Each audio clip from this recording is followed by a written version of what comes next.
All right, everybody. Welcome. Thank you for joining us this evening. My name is Ramon D. Vasquez. I'm a member of the Tepelan Poetic Nation, the Atacapagua tribe. My people have been here for many years. I serve AIT as the Office of Community Engagement Manager and creator of the Pilam Taptai project. And we're really looking forward to sharing this time with y'all. We got a great event coming up. Some presenters that have come from all walks of life to join us for this evening's presentation. We got some of the video footage that we're going to share with you all today of Richard and his journey of 1,000 push-ups on his to commemorate his most recent birthday, and we want to see how that goes and share with you all how that went for him. We'll have Richard kind of at the tail end of our event to kind of chop it up with him and talk about what it is that he wanted to provide to the community with this event and his service, and get some more insight from him on how that was and went for him. I'm joined here by my colleague, Jasana. I'll pass it off to her. What's up, you guys? My name is Jasana Randolph. I am the communications coordinator at AIT. I'm of Black and Taino descent, so MMIW is something that's really close to my heart, being a resident of Yanaguana and seeing how these different factors play into the quality of life for a lot of my homies, my friends, my family, and I'm just really looking forward to providing a quality stream for you guys and showing you Richard's journey and our awesome guests. So really looking forward to it. And of course, before we get into everything, we just wanted to start this off with a trigger warning. We will be discussing topics of sexual violence, assault, interpersonal violence, and just general oppression. So thank you guys so much for joining us. And you want to get into our Thriving Cities report? Yes, let's do it. So before we kind of kick things off, we got a wonderful lineup of presenters who are going to share all kinds of different things. Before we kick this off, we wanted to introduce you all to one of AIT's reports that we've put together for our Indigenous community all across Bexar County and San Antonio. Kind of tell some more of the makeup of what our Indigenous communities are experiencing today. And so we'll go ahead and bring that up and go through it, take a few minutes, and then we'll continue on with our presentation, okay? So this report we put together is called the Thriving Cities Report about Urban Indian San Antonio, our Making the Invisible Visible campaign. We started this work with colleagues from across the country, through a national organization called the National Urban Indian Family Coalition. And so what we did was we worked on getting as much statistics together as we could for the city of San Antonio. This project has been kind of ongoing now for about 10 years or so for our organization. And so we're really looking forward to sharing as much of this information as we can with you all. Go ahead and the next slide.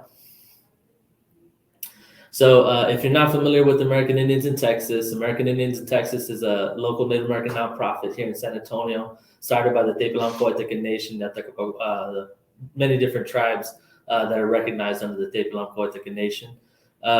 We're also working heavily on our 30th year anniversary celebrations coming up next year in 2024. And that's going to be a really amazing lineup as well. Wonderful events and opportunities to connect with us as a Native organization and the Native community as a whole. We also wanted to share that this Thriving Cities report, again, was done in partnership throughout the last 10 years of our work with the UT Health Science Center and the School of Nursing. Early on, this work has kind of expanded into a lot of our other programs that focus heavily on intimate partner violence, domestic violence, and support for moms and dads throughout our community of San Antonio. That work happens through our family health and wellness services, and as well as the opportunities that we've been able to connect with the community on a broader scale through our Indigenous Arts and Culture department, providing awesome opportunities of different tourism factors, culinary arts, cultural presentations, share outs of cultural exchanges with different communities, and so on. And then, of course, through our Office of Community Engagement, providing services for our youth and young people, as well as our civic engagement efforts, which focus heavily on tribal and urban Native equity, policy reform, transformative justice as well. And so we've kind of developed as much processes as we can to make as large an impact as an organization as we can across San Antonio and beyond. And so we've worked with many, many counties across the state of Texas, and we're continuing to expand those services. So next slide. So here's some general demographics that we wanted to share with everybody. This comes directly from the 2020 census information. Back in 2020, the U.S. Census counted 67,079 Native people in Bexar County. 58,820 of those as identified as American Indian Alaskan Native folks, and also 8,259 that identified as Native Hawaiian Pacific Islander communities. The Native people, including Indigenous Alaskan Natives, Native Hawaiian, or other Pacific Islanders, make up roughly 3% of the county's population of 2 million plus people. Next slide.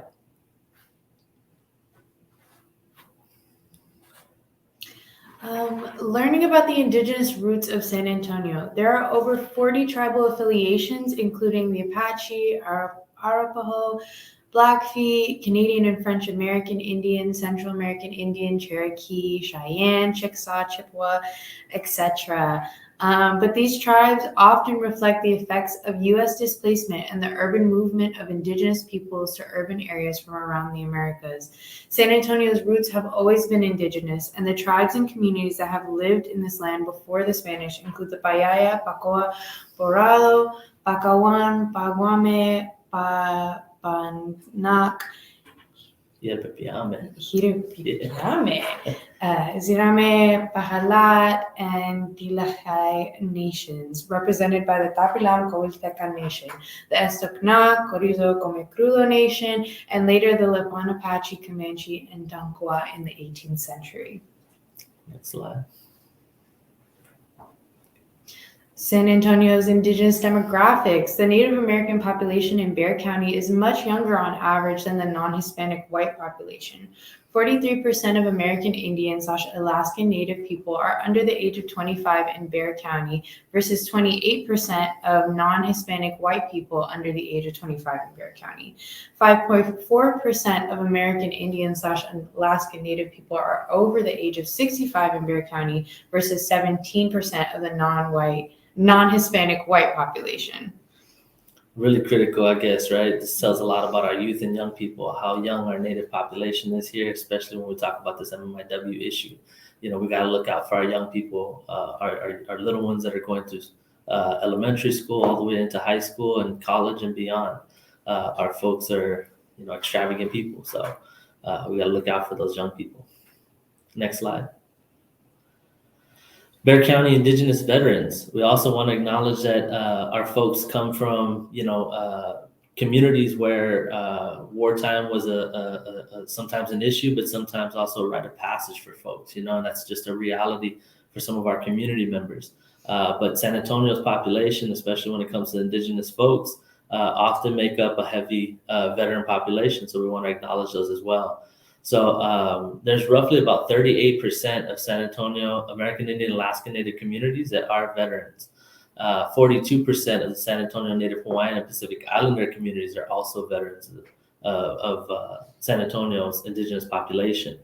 This is also important because, one of the other focuses for us is about militarization. What does that mean, for our communities here in the United States and beyond? When we look at some of our Native populations, where these places are at, and also what mistreatment is happening, to veterans on, in service, and also off, in non-Hispanic white, veteran communities or military communities, where these perpetrators often kind of come from too, in some cases. So we want to acknowledge that and highlight that as well, so. For sure. Next slide. So we also want to kind of highlight this issue of poverty that kind of really impacts this issue of missing and murdered Indigenous women and people. in many different ways and facets. So, we want to try to highlight as much of that overlap and intersections as possible. But poverty is such a big issue across many communities, but as far as in Bexar County residents who identify solely as American Indian Alaska Native have a far greater chance of living in poverty than non-white residents. If you look at the diagrams here, you'll see the kind of stark difference within those communities. And so this is a critical issue as we talk about houselessness and other issues that kind of overlap this MMIWP issue. Let's move on to the next slide. So disproportionate trends continue, especially in healthcare and food. These insecurities and issues come up very heavily and very prevalent in the San Antonio community. You'll also see in the diagram this kind of stark difference, of San Antonio residents under 65 without health care and health insurance. You see the Alaska Native Pacific Islander American Indian population is at 25% that don't have insurance, and non-Hispanic whites, who also have 11% that don't have insurance, right? So another important slide here as we get into the next slide. It's important to note that one of our other, go back one slide. Back the other way. Right there. One of our other issues is when we talk about this work, we also talk about, the disproportionate rates of maternal and infant mortality. And so prenatal postpartum care is important for us as an organization. Through our 7th generation doula services, we've done a lot of work to kind of curb some of that across communities in San Antonio, not just our American Indian population. But it's important for us to understand why we do some of this work. And so prenatal care for Native women in San Antonio. Native women in San Antonio, on average, have a larger likelihood of starting prenatal care later or not at all compared to non-Hispanic white women. And Native women who are also more likely to give birth prematurely, which can lead to future health problems for babies. Next slide. So Bexar County educational attainment is also another critical impact for us. What's important is to show this kind of stark difference in educational attainment. What does it look like for our Native youth to actually go through these systems where they struggle with representation or the lack thereof, and understanding what their value is, what their importance is when it comes to education. And so we look at this graph, you can see some of that. This graph clearly shows that 2015 to 2021, Native students were the second least likely to attain a high school or bachelor's degree in San Antonio. Next slide. Bexar County educational attainment for Indigenous people continued. In 2021, approximately 36% of American Indians or Alaskan Natives in Bexar County have attained a high school degree, and 8% have a bachelor's degree or higher. This compares to 71% of white San Antonians having a high school degree and 34% a bachelor's degree or higher. American Indian peoples in Bexar County have half the chance of getting at least a high school degree than their white neighbors. Next slide.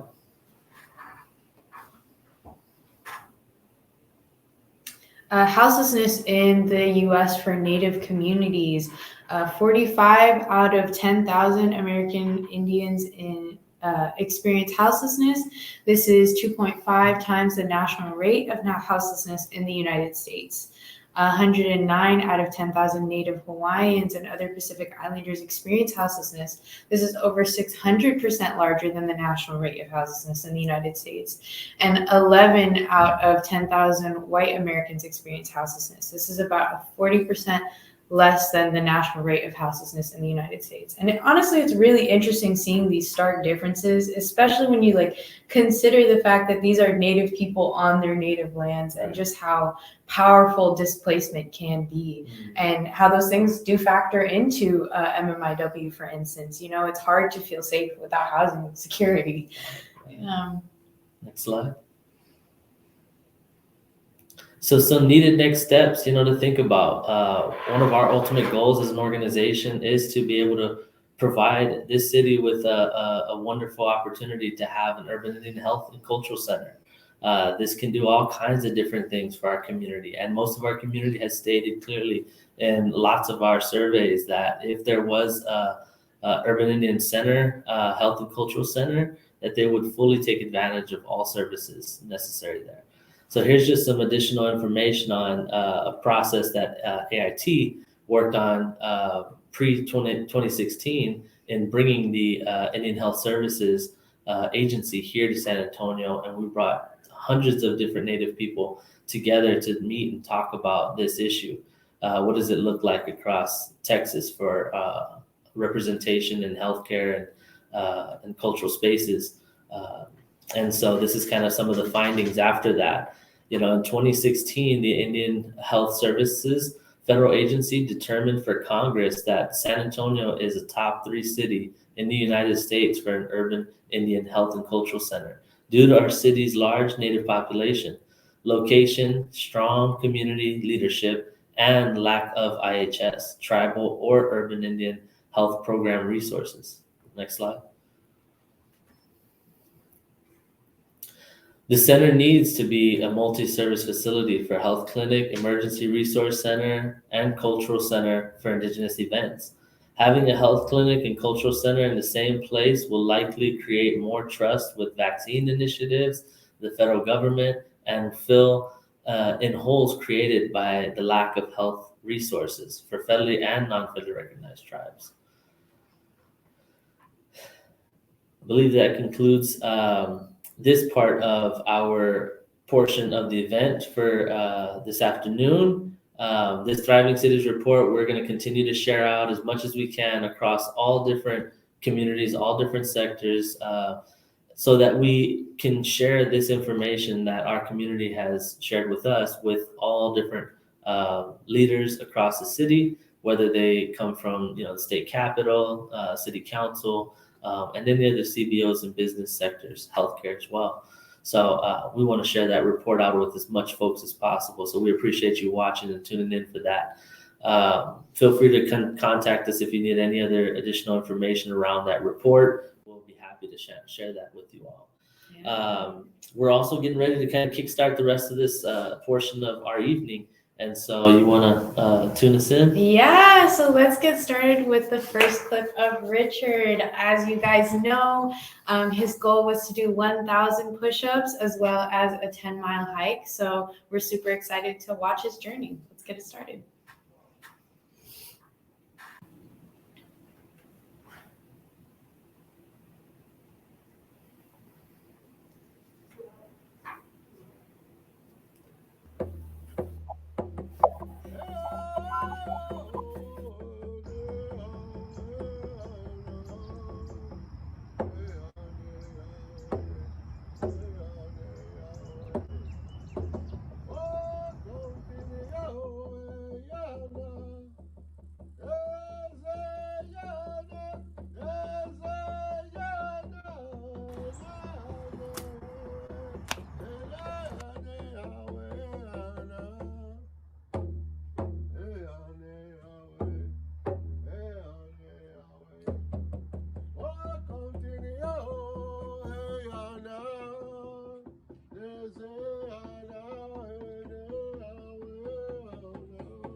Richard, thank you for what you are doing on this journey.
See it? Yep.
All right. Good morning, everyone. We're here. We're about 100 push-ups in to our MMIWP push-up awareness fundraiser here. Richard, thank you for your energy and time.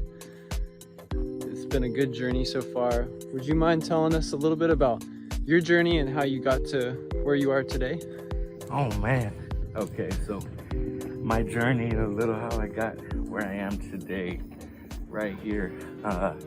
So far that's been 40 years of life experiences and lessons and all kinds of different situations that have come into my life, you know, that I've had to learn from, grow from. Not all the lessons came when I would have liked them to, but you know, that's a lesson in its own.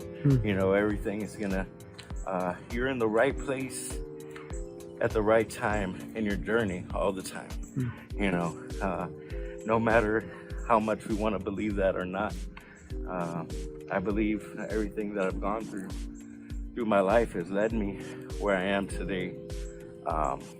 You know, working with American Indians in Texas, doing the service work that I do with the Michigan Continues, Rotary Club of Alamo Ranch, Vet Trip,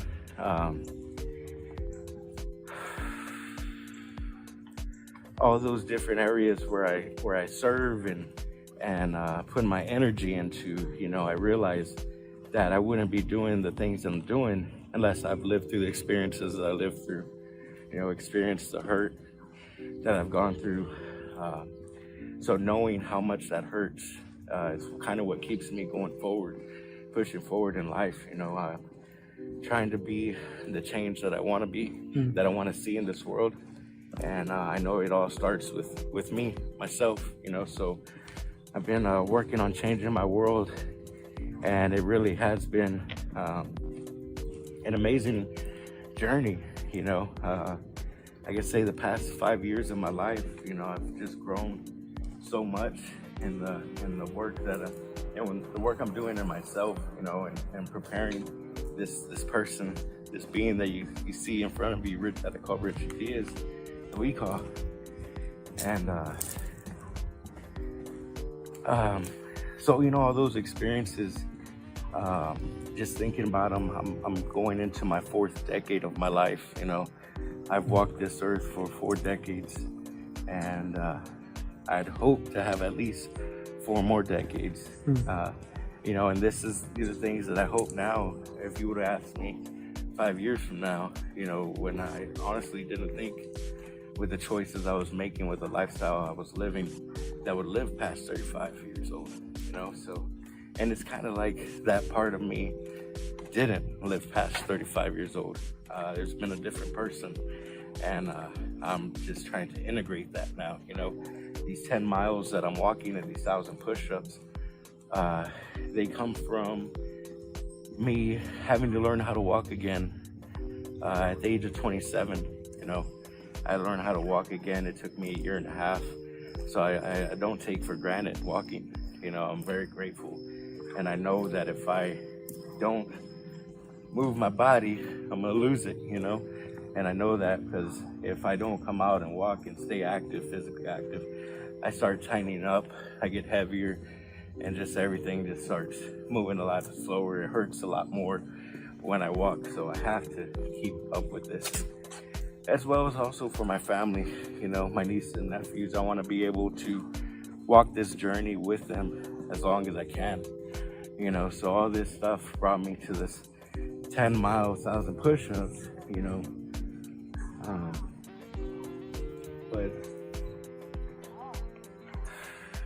But you know, going through this journey, I didn't want just a sore body out of this, you know, what I'm doing right here today. I wanted, you know, thinking about how far I've come in my life, I've realized that, you know, I do have a platform. You know, my Rotary, or my Michigan Teen Youth Club here in San Antonio, or my platoon, we're over 700 volunteers strong. You know, so I have that network, as long as the network I share with AIT and how far they reach, you know, and the different organizations that I work with. And even coming out here, you know, I've been able to share awareness through this shirt, you know, telling people, scan the back of my shirt, you know, learn what I'm doing. And so I wanted to do that, and that's why I wanted to incorporate, you know, I talked with ED, the executive director from AIT, Ramon, and he was like, you know, that's a great idea. Let's get more out of your efforts. And he told me about the campaign that AIT was working with murdered and missing Indigenous women. And so I was like, you know, I've heard a little bit about the situations that our people are dealing with, and it was an easy yes. You know, I was easy to stand behind that. And so here we are today. You know, we put this together. The OCE team at AIT has been phenomenal, you know, doing what we have to do to get this together, and, you know, putting together an awesome broadcast, you know, something for us to learn more about the situation, to see, you know, what our people are going with, what our neighbors, our community is going with, you know, what some of our community members are dealing with. And I just wanted to bring that awareness. And it was easy to stand behind murdered and missing Indigenous women. We see you.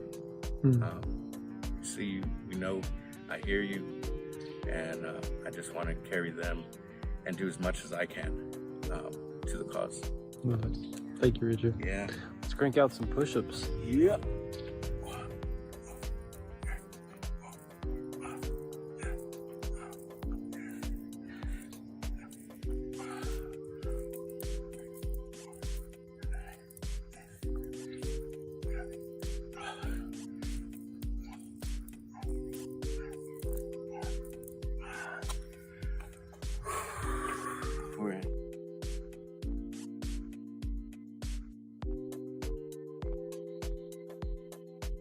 Richard. Just thank you again for all your work you're doing here, the sacrifice that you're making, just spiritually and physically. You're being a really amazing advocate for your communities, and we thank you for that. Just a question as we're kind of getting close to halfway through. Thinking about the prevalence and the issue of the MMIWP epidemic and how it is being talked about or not talked about, why do you think this issue hasn't been more prevalent in our mainstream culture and being discussed? Well, I think for a lot of reasons that just, have to do with the injustices that Native Americans have been experiencing since America has been America. There's been a lot of things that have happened with Native Americans, all the way from treaties that were signed and never upheld. This is just one of those things.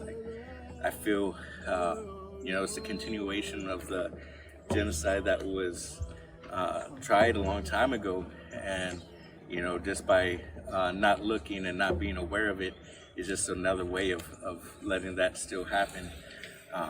But we need to be looked at, need to be made aware.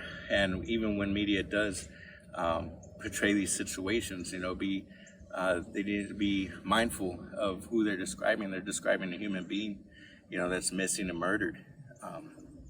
So just having that respect, and also too, just another way that America just sweeps the mishaps and everything that's been done to Native American. They start looking at this, they have to start looking at that and this and that. There's so much that piles up, and one of the ways of not dealing with it is just continue to act like it just isn't there and it doesn't exist and sweep it under the rug. But that's not how problems are solved.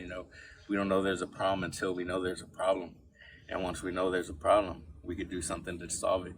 So this right here, what we're just doing, walking, talking, doing these push-ups, raising awareness, this is one way to start. It's just a start, to combat this and see where else we could look into. So, it takes everybody just doing their part any way they can, wherever they can.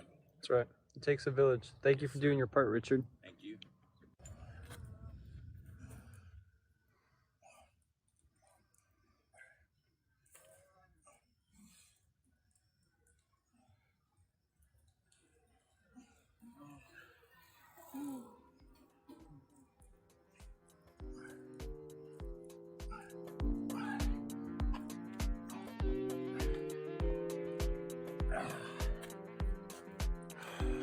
Way to go, Richard.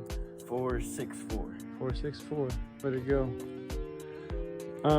Richard, can you tell us a little bit about what motivated you to advocate for the MMIWP epidemic, and how does that tie into your service also with the military and your passions? So I got part of the epidemic by just asking around AIT. When I talked about doing these push-ups and getting more out of my efforts, that's what was recommended. I wanted to raise money. I wanted to raise awareness for a great cause. And that's where murdered and missing Indigenous women was brought to my attention. And that ties into my service, because one of the biggest reasons why I joined the military was to learn how to protect my family and my community. After 9/11 and watching our land, United States, be attacked, I wondered, who was going to look out for us. Growing up in poverty, I didn't feel like, not too many people cared what happened to us in poverty. And, as a young man, right out of high school, or in high school when 9/11 happened, I was thinking, what's going to happen? Who's going to protect us? And so that's what led me to join the service, was to be able to get trained to protect my family if anything ever comes to harm's way. And you know, this is just another way that I'm trying to protect. You know, I can't be out with every single person, you know, as much as I would like to, you know, because I feel when I'm walking here on the streets, in my neighborhood, in the stores, just the way I feel, you know, I have something in me that if something happens, you know, it's gonna activate me. I'm gonna protect, you know, I'm gonna be the one person, I'm gonna be a person that sacrifices himself to make sure that everybody else is safe, you know, that's around me in the community. So I feel, you know, wherever I'm at that time, whoever's there, they're safe. And I take that as one of my sacred duties, just as a community member, you know. We talk about machismo and being, you know, over machismo and toxic masculinity. And, you know, to me, you know, through AIT, I learned that machismo was taken away from us, you know, by the colonizers. That was deemed not a good thing if you weren't able to do these things. And it also turned it into, like, you know, that bad characteristic trait, you know, where we're going out and fighting and it's my way or the highway. But machismo, from what I learned before colonialism, was the honor of being a man and making sure that the women and children and elderly were able to do whatever they please through your presence, you know, through your protection. It takes a village to raise a healthy community.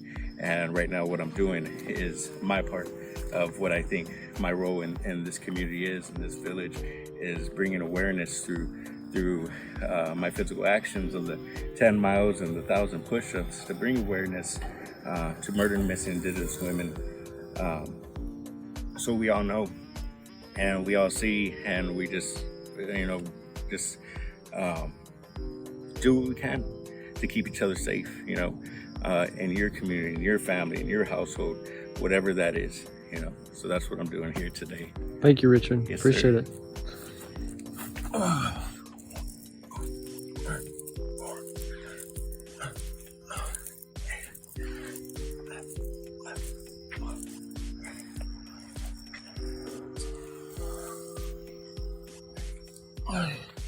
So the count is, it's 5, 6, 4. 5, 6, 4. Yeah. 5, 6, 4.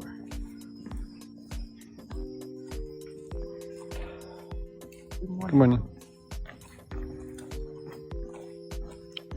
So Richard, I noticed that you're doing something with your fingers when you're before and after push-ups. Can you explain a little bit about what you're doing? yeah, so right now I just got an offering from Mother Nature. This is actually juniper, and if you squeeze it, rub it between your fingers, it releases oil, and when you smell it, you get that essential oil in your body, and it's actually the only way that you could get it in through your brain, through your nose, and without going any other, you know, processes. So that you'll see me do that every once in a while, and then also you'll see me rolling my fingers, each fingertip. So this, I'm actually doing pretty much a full body massage when I roll each fingertip. If you ever looked at the human body, with the human body's nervous system without the muscles and the skeleton, it looks like almost roots, you know, of a tree. And those roots, those are our nervous system, and each one of our nerves, they end at our fingertips and also our toes. So when I rub each one, that nerve ending is connected somewhere. You know, it could be connected to an arm, a leg.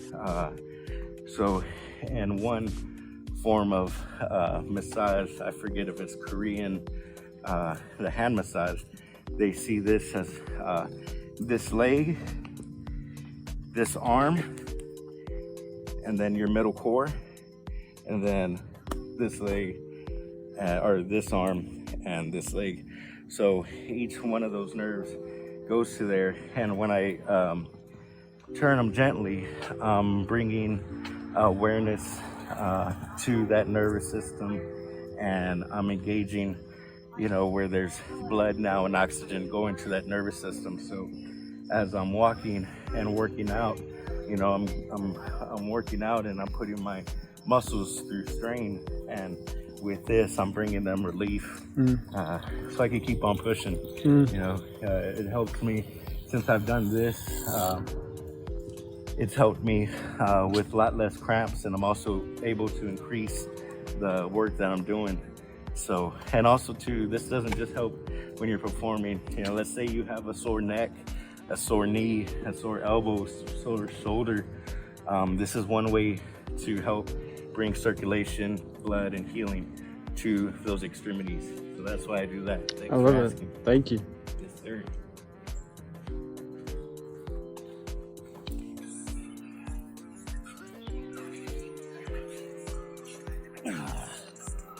Let's go.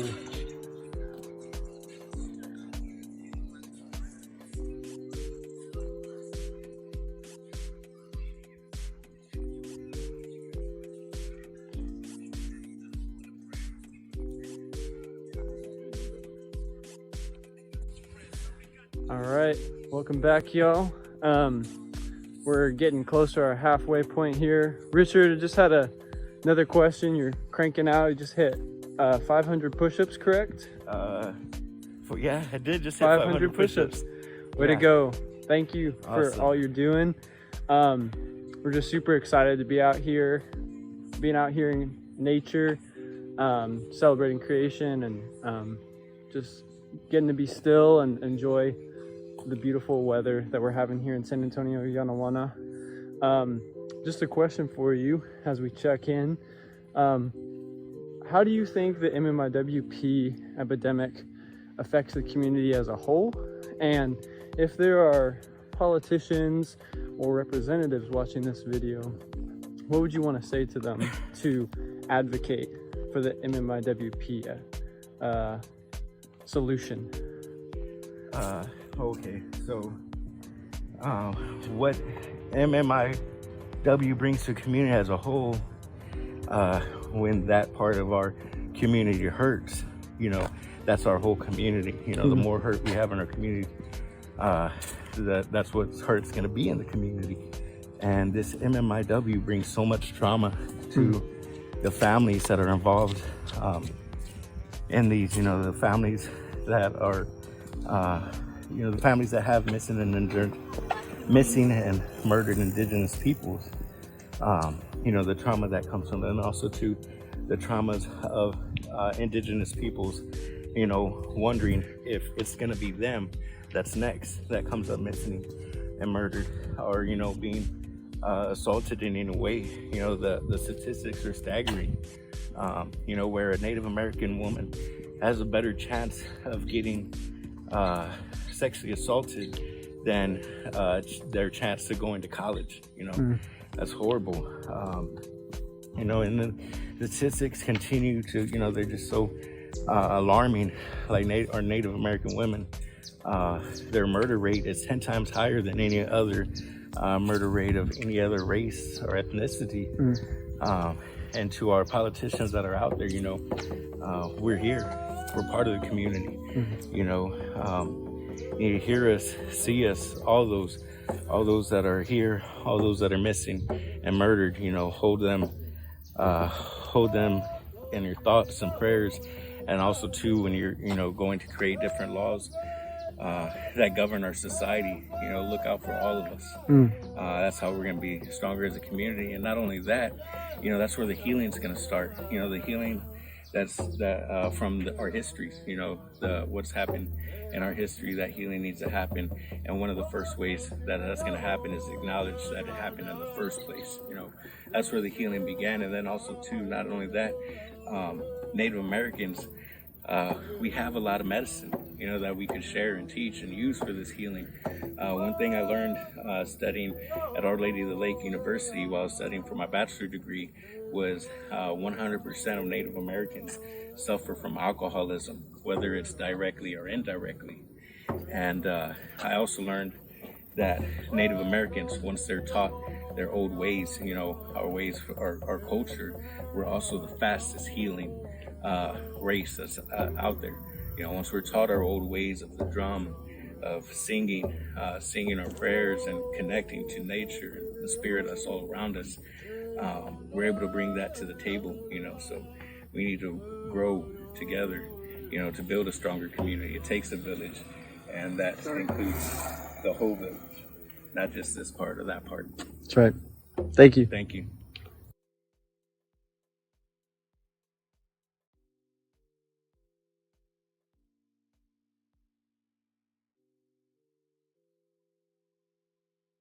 Watching Richard pump out all those push-ups, and it was pretty funny watching him almost get hit by that bike. That caught him off guard a little bit.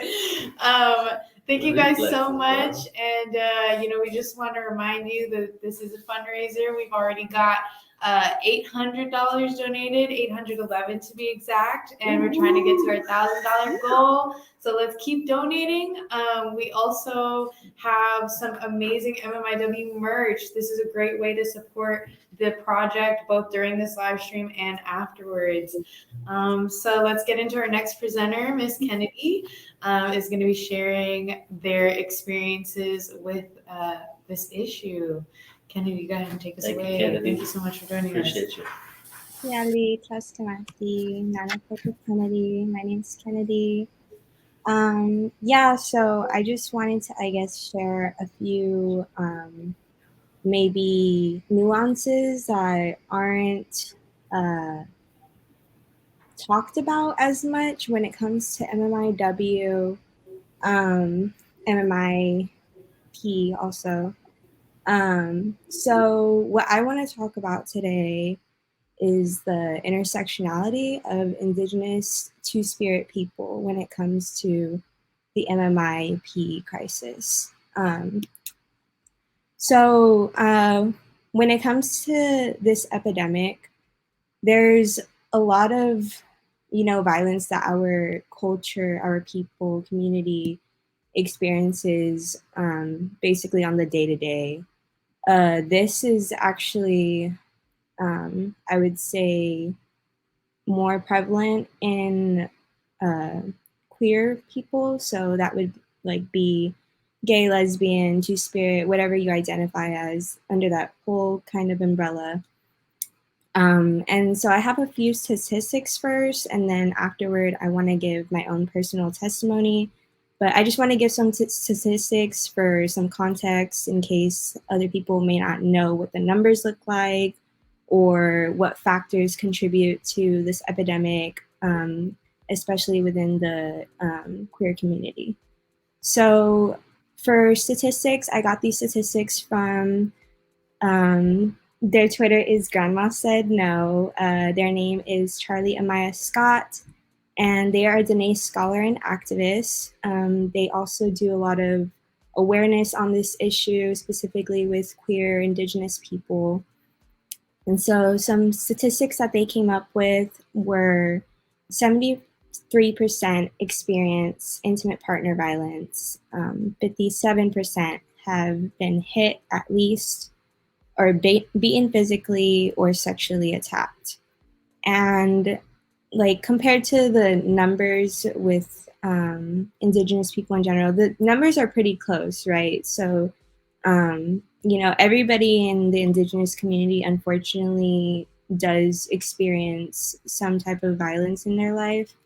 And that's largely due to the lack of resources, lack of government support policies, lack of, just believing survivors in general, which honestly is kind of like an everyone problem. I mean, I think MMIP, MMIW in general is an everyone problem because the lack of these policies doesn't just affect us, it affects everyone. So I think that's important to note for any allies in the audience. And then I wanted to talk about some unique issues as a queer person whenever facing this type of violence, whether it's, intimate partner violence, violence from someone that they don't know. So, you know, just being assaulted on the street or sexually attacked.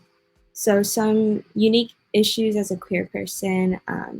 So one of them is obviously not feeling safe coming out, unsupportive families or even communities, lack of access, including healthcare. So like no safe sex healthcare, no STI care across the gender spectrum, no trans healthcare in most communities. Actually, sometimes it's harder to find healthcare within the communities, largely due to lack of funding and other types of factors like that. And of course, one of the biggest things is public scrutiny and stigma. So in terms of like, I guess this would be like a very good way to like open up to my testimony. In my experience, I do fit the statistic as an Indigenous person who has experienced violence, you know, and I almost fit the statistic of being a murdered Indigenous woman. So it's not fun. But basically, one of the biggest issues that I found in my experience was definitely the public scrutiny and stigma. So in my case, my experience happened about 2 to 3 years ago during COVID. I had moved in with my partner across the nation, actually, a couple states away. And during COVID, obviously, there was a lot of things going on, a lot of like there wasn't a lot of access, whether it was like being able to go to shelters, even being able to get a hold of shelters. There was just lack of access to even family because, you know, you couldn't visit family, you couldn't necessarily get on planes, you know, stuff like that. And so in my case, I was stuck out in California when I'm from Texas. So I like didn't have any family or anything out there. And there is like a lot of witnesses who saw what was going on with me. In particular, in my case, I was in a domestic violence relationship. So I'm a survivor of domestic violence in a queer relationship. And one of the biggest reasons why I feel like I didn't get help was because of the people who were around me. Obviously, they weren't my family. Obviously, it was in a whole different country. But the biggest part was the stigma between queer relationships. And one of the things that I felt was adding more pressure was the fact that on the outside, I'm like feminine presenting. And so I guess in like people who saw what was going on, like people would literally see me being attacked out on the street and they wouldn't say anything. And it wasn't like it was a one-time thing, you know, like they wouldn't say anything. They wouldn't call the police. Like there was no concern there. And obviously didn't help that I'm a person of color. So you know, these people would see me and I would always just wonder, like, why does no one like help? You know, like, why doesn't anyone call someone? Like, I know, like, they see what's going on, you know, that type of stuff. And like, I just increasingly realized that a lot of it had to do with the fact that we were both feminine presenting and like, I guess in other people's eyes, they see just like two girls fighting in the street and they don't think anything of it. And even if they know that those two people are in a relationship, they still don't think anything of it because it's like in their mind, it's two girls, like they can fight it, like they can defend themselves, you know? And I think a lot of that comes from colonialism too, because like the whole notion that just because someone is the same gender as the other person means that they have equal power. That's not how it works, especially in violent relationships and we all know that violent relationships stem from control, dominance, the same themes that occur within colonialism, having control and dominance over a person, over what they do, over how they act, stuff like that. And so, like, even though I, like, am feminine and presenting, and we were about the same size, it didn't stop from the power and control dynamic, the violent relationship. And like, even whenever I had tried to call a domestic violence shelter in California, and I explained my situation, I explained that, I was living in California, but originally I'm from Texas, and I'm trying to find just resources to get a restraining order within the state of California, because, whenever it comes to protection orders and restraining orders and those type of policies, it goes and it varies state by state, and it just makes it super complicated.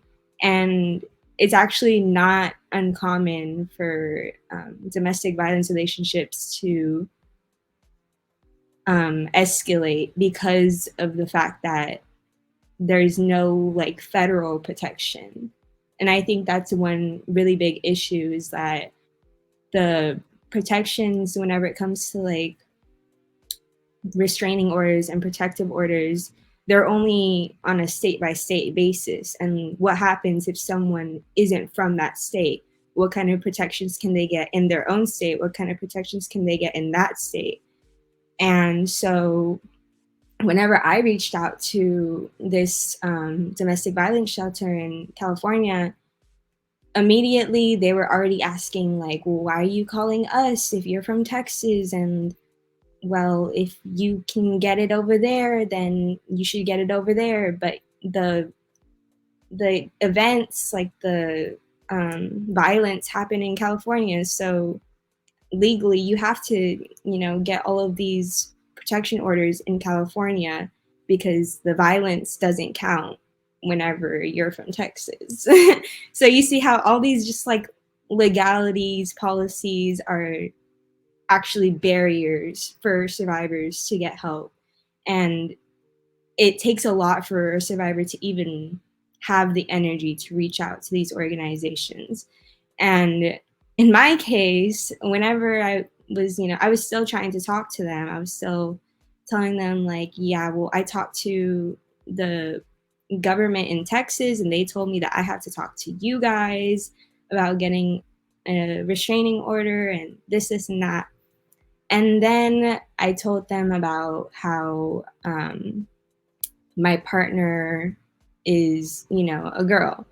And immediately it was the same type of stigma. It was like, oh, well, you guys are both girls, so like, why didn't you fight back? Why didn't you defend yourself? Why didn't you do this? And it just goes back to like the notion that, the systems that we have in place right now are only serving one audience. And it's, that audience that does not include people of color, that does not include women, Two-Spirit people. It does not include men, even, for that fact, for the most part, because men are survivors too. And, it just goes to show how even the systems that are put in place aren't built for everyone. And going through that experience just made it like that much harder, because I had already gone through a couple different phone calls trying to get a restraining order. And, eventually I just gave up. And I like still to this day, like, live in fear that I'm going to see that person. And that's not okay. But due to the policies we have in place, that's kind of what survivors are given at the end of the day. And so that's my piece on at least like the intersectionality part. Another part, though, that I really wanted to talk about is the after effects of being someone who fits this MMIW statistic, MMIP statistic. And one thing in my experience that I've been really, really struggling with is, you know, the mental health aspect afterwards.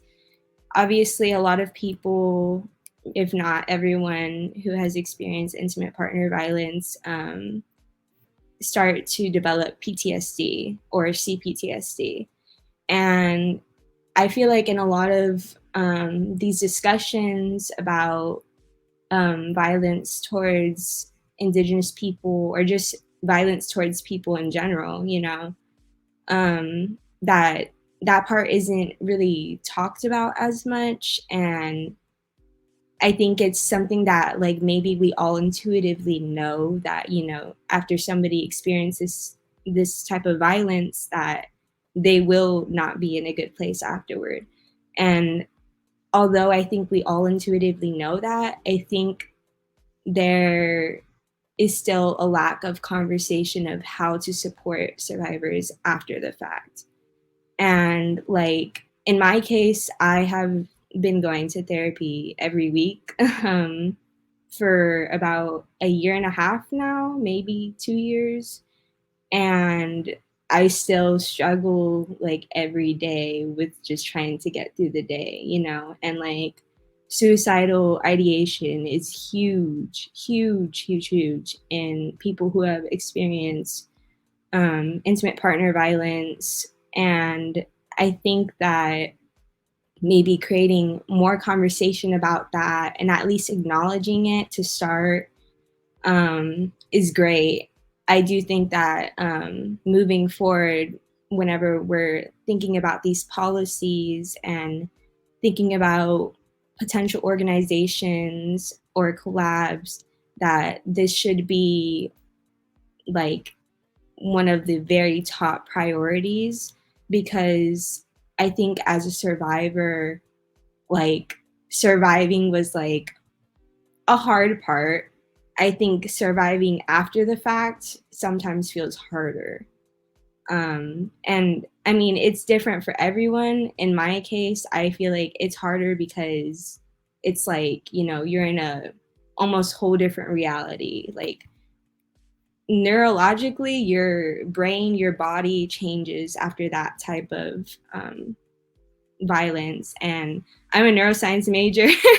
So believe me when I say this, like it's real, like your neural circuits change, like your baseline goes from here to here. So like something that used to trigger you would like put you at here, now it puts you at all the way up here, you know?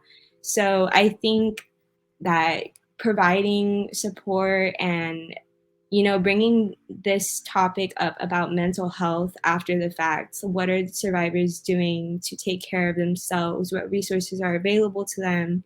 How much are we asking about what they need after the fact, not just, you know, to put policies in place. And of course, both are equally as important. I just think that in times like these where, you know, the world seems like it's only getting worse sometimes, that supporting each other emotionally is what we can do now while we're waiting for these policies, these organizations to be put into place. And I know as a survivor myself that survivors within the Indigenous community and outside would appreciate it so much to just be seen and heard. So that's my piece. I hope that it gave you some insight. It's, you know, not fun to come here and talk about this kind of stuff. It's very, how do you say? I would honestly say it's very tormenting, just because it's hard to have to talk about these things. You just wish that they weren't happening. But it is, and we do need to acknowledge it. And I want to be here for my fellow survivors. So thank you for having me, and Tlaskamati, to the organization for putting this up. I appreciate all the work you guys do. And make sure to donate if you can. It's going to a good cause, going to people who need it. So thank you.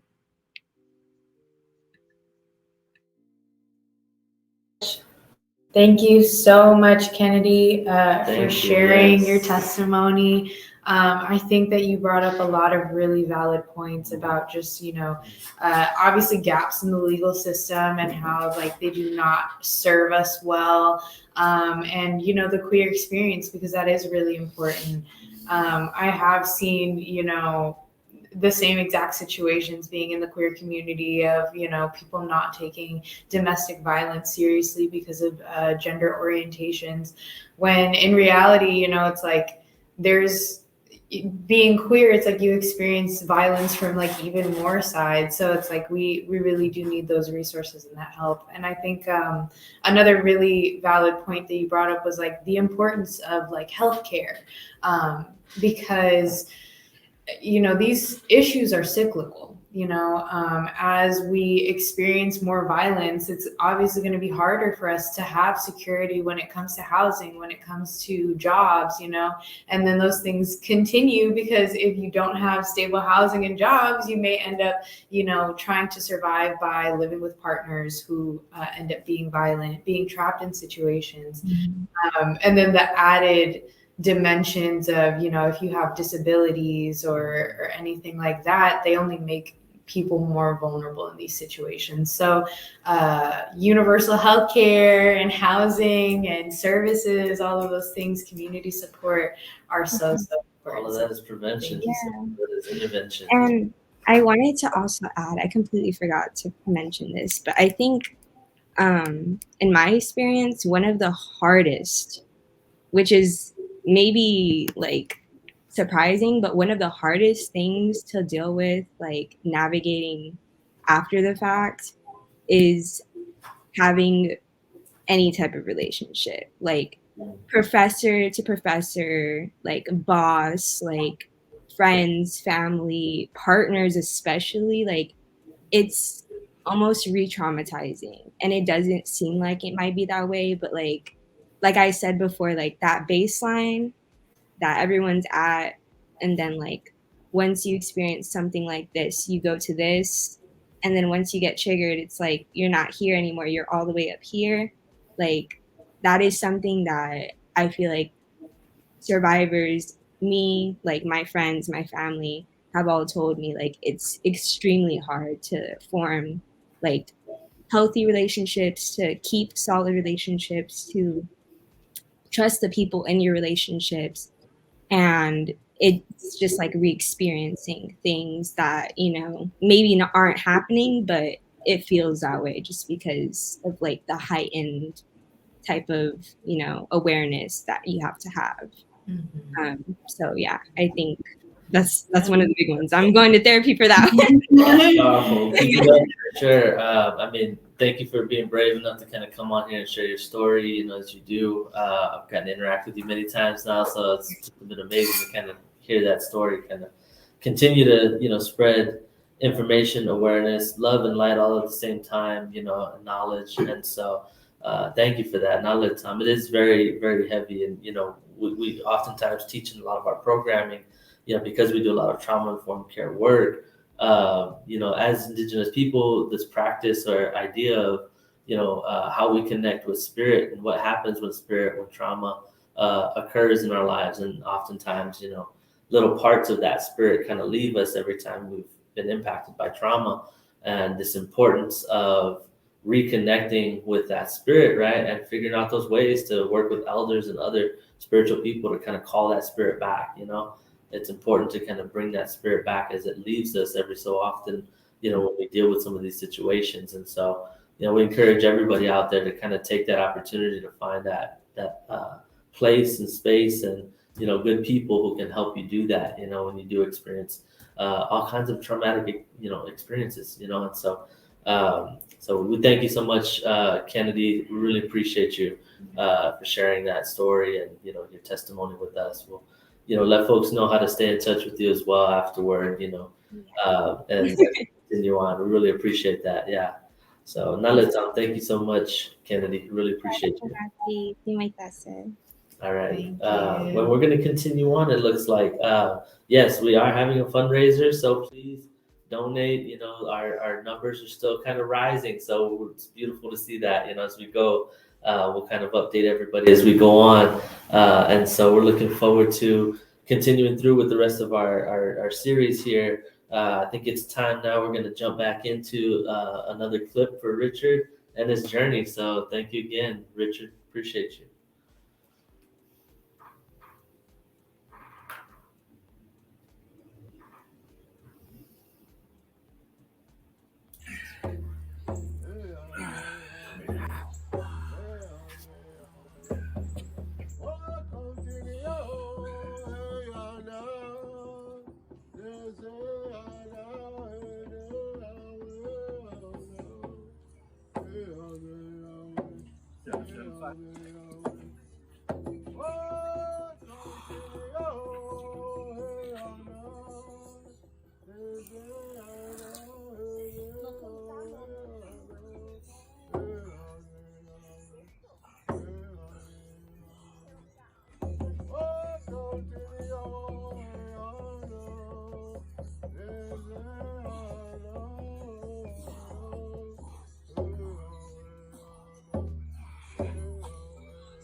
All right, this is Richard at the turnaround point. 11.25, let's go. Thank you, Richard. Thank you for your energy, your sacrifice.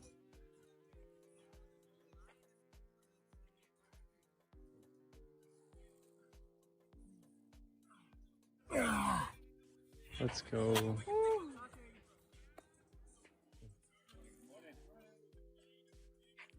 We've had a lot of cyclists and runners this morning. Lots of community to see us out here spreading awareness. We're excited to continue doing so.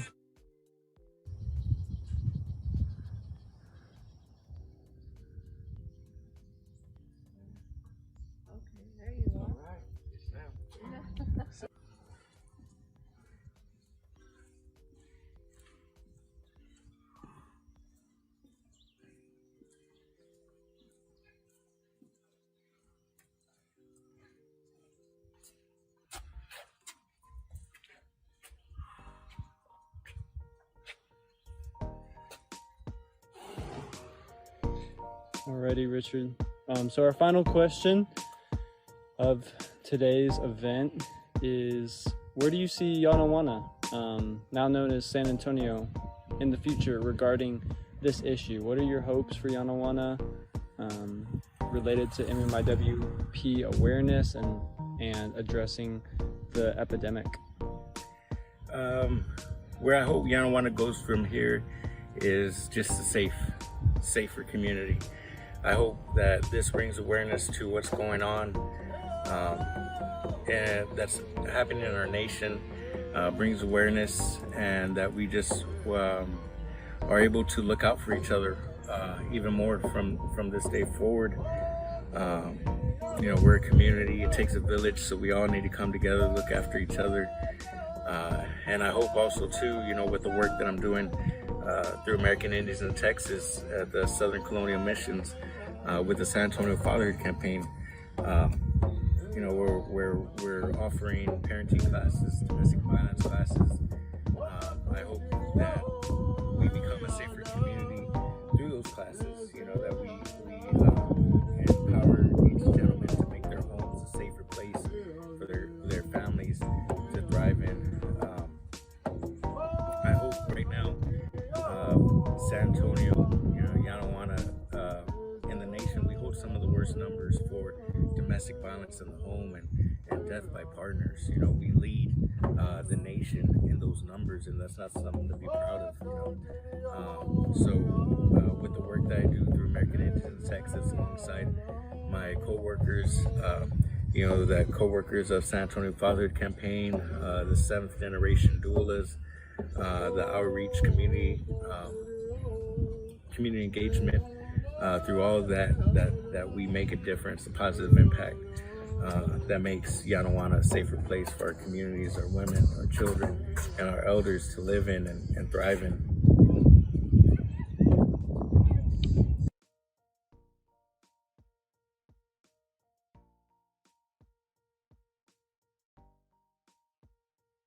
Awesome, guys.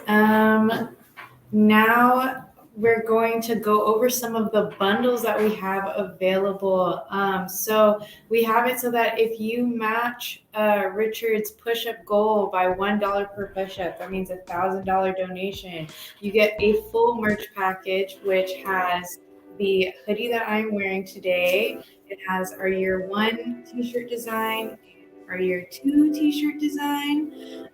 We have a yard sign that's going to say I support MMIWP, some statistics, some QR codes with some resources, and you also get a sticker pack.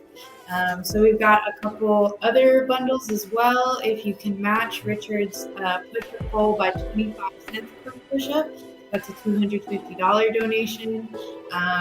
You get the sweatshirt, the year 1 and year 2 t-shirts, the sticker, and the yard sign. You do not get a water drum, which is super cool. And if you are not able to do either of those bundles, that's okay. Like I said, you can donate a dollar amount of your choice, or you could just go to our website and you can check out our merch. Yeah. DeFranco, can we actually pull up that reel to show them how to get to the merch store?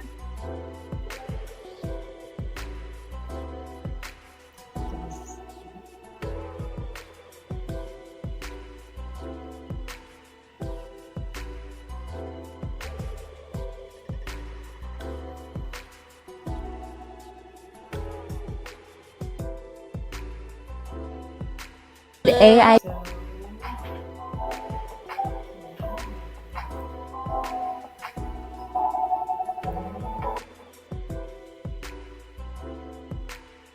So if you go to AIT.org, we have a specific landing page for MMIWP. If you scroll all the way down, you can get to our merch store, and you can also make donations that way as well if you're not able to donate today. We are always taking donations for the Pinantapai project. So yeah, thank you, and keep supporting. We can go ahead and go to the next picture, Richard. Oh, are we going to jump into Alyssa? Well, Hello, can you hear me? Alyssa. Okay, we're going to move to our next presenter, Alyssa. If you want to give your intro, a little bit of your background, and just go ahead and get into it. Yeah. So thank you so much for letting me come and speak alongside such amazingly strong people. My name's Alyssa. I'm an organizer with the Mujeres Macharan Coalition. They're primarily known as the force behind the International Women's Day event, and I'm also a member of the Party for Socialism and Liberation. So first and foremost, the Mujeres Macharan Coalition joins with all of the other speakers and the broader MMIWR movement to urge everyone to come together around the families and communities impacted to honor the lives and legacies of our lost loved ones. We must liberate the memory of all of the women and relatives who have been lost due to the unjustifiable violence inflicted upon Indigenous people. So in the news media, in police precincts, and in the court systems, violence against women often falls through the cracks or is completely ignored, especially in cases with women of color, and even more so in regards to Indigenous women and relatives. This is a crisis that festers and grows in what feels like silence, but for the families and victims, it's anything but silent. The growing movement for missing and murdered Indigenous women and relatives exposes this silence and declares this crisis a national crime pattern. Due to the genocidal conditions of violence, poverty, and economic starvation that have been imposed upon Indigenous communities for hundreds of years, and the pervasive devaluing of Indigenous people's lives, we are faced with all kinds of violence. Poverty is the biggest form of violence perpetrated against Indigenous peoples today. From that, circumstances of great insecurity and instability are created, facilitating violence from many different directions. Our loved ones are abducted, go missing, or are murdered at horrific rates. This goes largely unacknowledged and unaddressed by the federal and state authorities who are responsible for the root causes of poverty to begin with. So no one knows for sure how many Indigenous women, girls, and relatives have gone missing in recent decades, simply because of the fact it's not accurately tracked, and those numbers are most likely in the tens of thousands or even more. So I'm actually originally from El Paso, and I've been living in Albuquerque for the past couple of months prior to moving to San Antonio, where I was actually involved with the MMIWR struggle. So a major 2018 study from the Urban Indian Health Institute found that New Mexico led the nation in MMIWG and MMIWR cases. In New Mexico, where Indigenous people are 11% of the population, they make up 52% of all missing persons cases. So today, we now have an idea of the staggering statistics of violence against Indigenous peoples. Today, we know that there are thousands of unsolved cases, and today we know that Native American women are murdered at a rate 10 times greater than the national average, that an estimated 84% of Indigenous women experience violence in their lifetime. And of course, we know that these statistics of reported incidents are likely lower than the actual occurrences. The violence that is perpetrated against Native women, children, men, and LGBTQ relatives is nothing new in this country. It is a continued legacy of the racist and sexist colonial violence that the U.S. was founded on.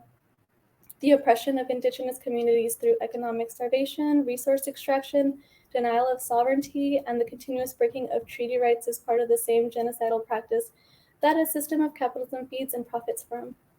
So sadly, this is evident when families attest to being led around in a maze of jurisdictional problems between federal, county, city, and tribal police departments, a wild goose chase that leaves family members exhausted, frustrated, and with no answers.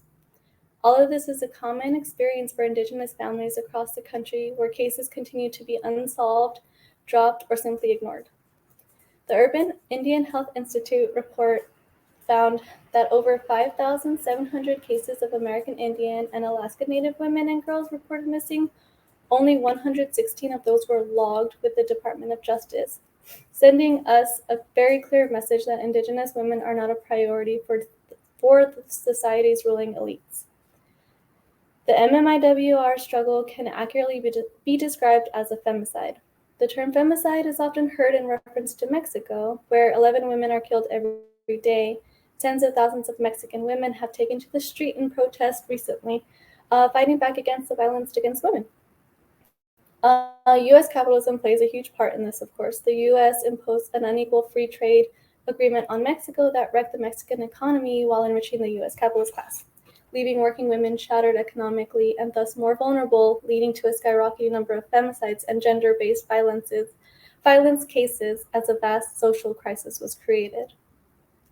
In spite of perception, femicide is not only occurring in Mexico, it occurs here in the United States.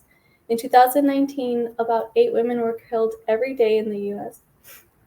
That's a femicide rooted in the U.S. culture of machismo fostered by capitalism. Mexico has passed laws against femicide, whereas the U.S. doesn't even recognize gender-motivated killing as a legal thing. But enough is enough. In the face of this overwhelming violence, it is imperative that we stand in solidarity with movements like MMIWR and the mass protests that are being carried out by our sisters in Mexico. It is imperative that we too hit the streets and fight back, carrying the demands of MMIWR. We do want full investigations into missing and murdered cases. We want Native treaties to be honored. We want charges brought against those who commit these acts of violence. It is imperative that we carry not only these demands, but the knowledge that we are fighting for justice from an entire capitalist system that is guilty. A system that is complicit in the oppression and violence against women. When we organize, when we speak, and when we march, we carry with us the goal of ending that very system and demanding an entirely new one that prioritizes our needs and demands, and one that sees the rights of women not as options, but as legal necessities. Putting an end to violence against Indigenous women, girls, and all relatives means continuing to build a movement that seeks legitimate accountability and justice for victims and families while fighting the conditions of extreme poverty, insecure housing and homelessness, domestic violence, inadequate educational opportunity, lack of employment and healthcare, resource extraction, and displacement that together form the root causes of a whirlwind of social violence. And as we stand together seeking justice and reparations for each individual case, we know that this is more than just a criminal justice and public safety issue. The environment of anti-Indigenous violence, intimidation, and terror results from the continued denial of Indigenous peoples' basic civil rights on and off tribal lands by governing authorities, as well as the complete lack of respect for and honoring the guaranteed treaty rights of from U.S. governments. And that's all. So let's keep fighting, and thank you so much for giving me this time to speak.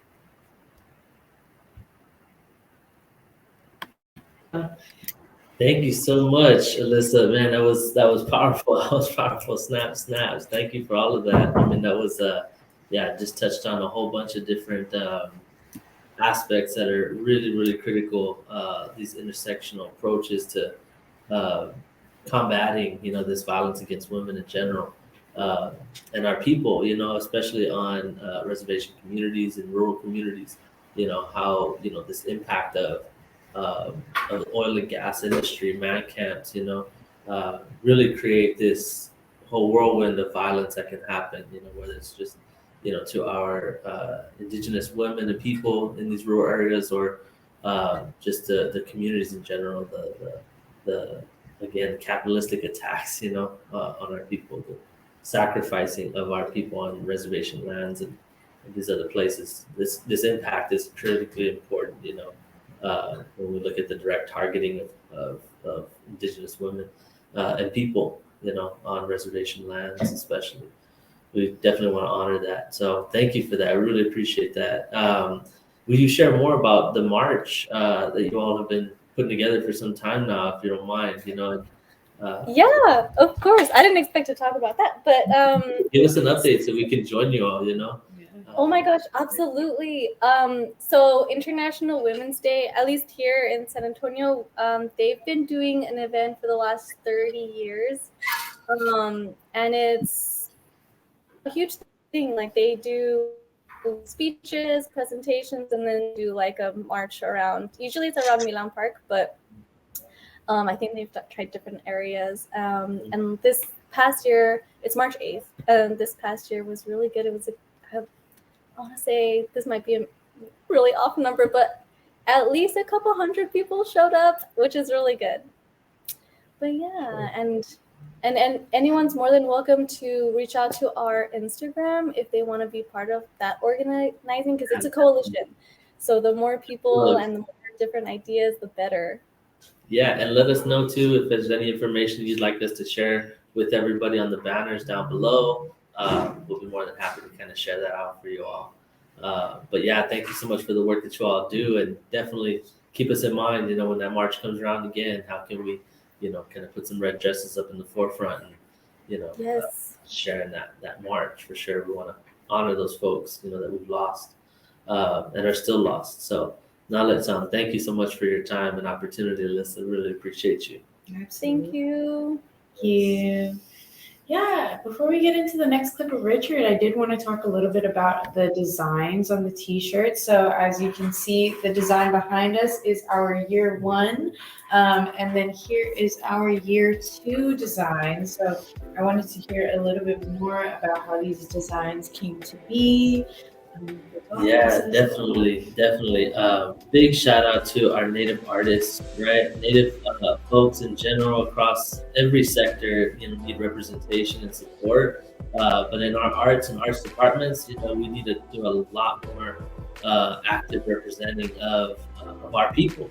And what we have today is a culmination of that. This first design was put together actually by local artist named Rudy Herrera.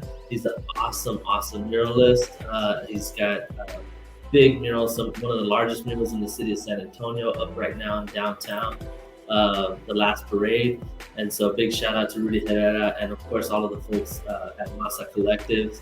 Beautiful people doing beautiful work for the community, for brown folks, so we say nahatan to those folks. But yeah, this design, Rudy himself is actually a Pueblo native from Isleta del Sur Pueblo, down the valley.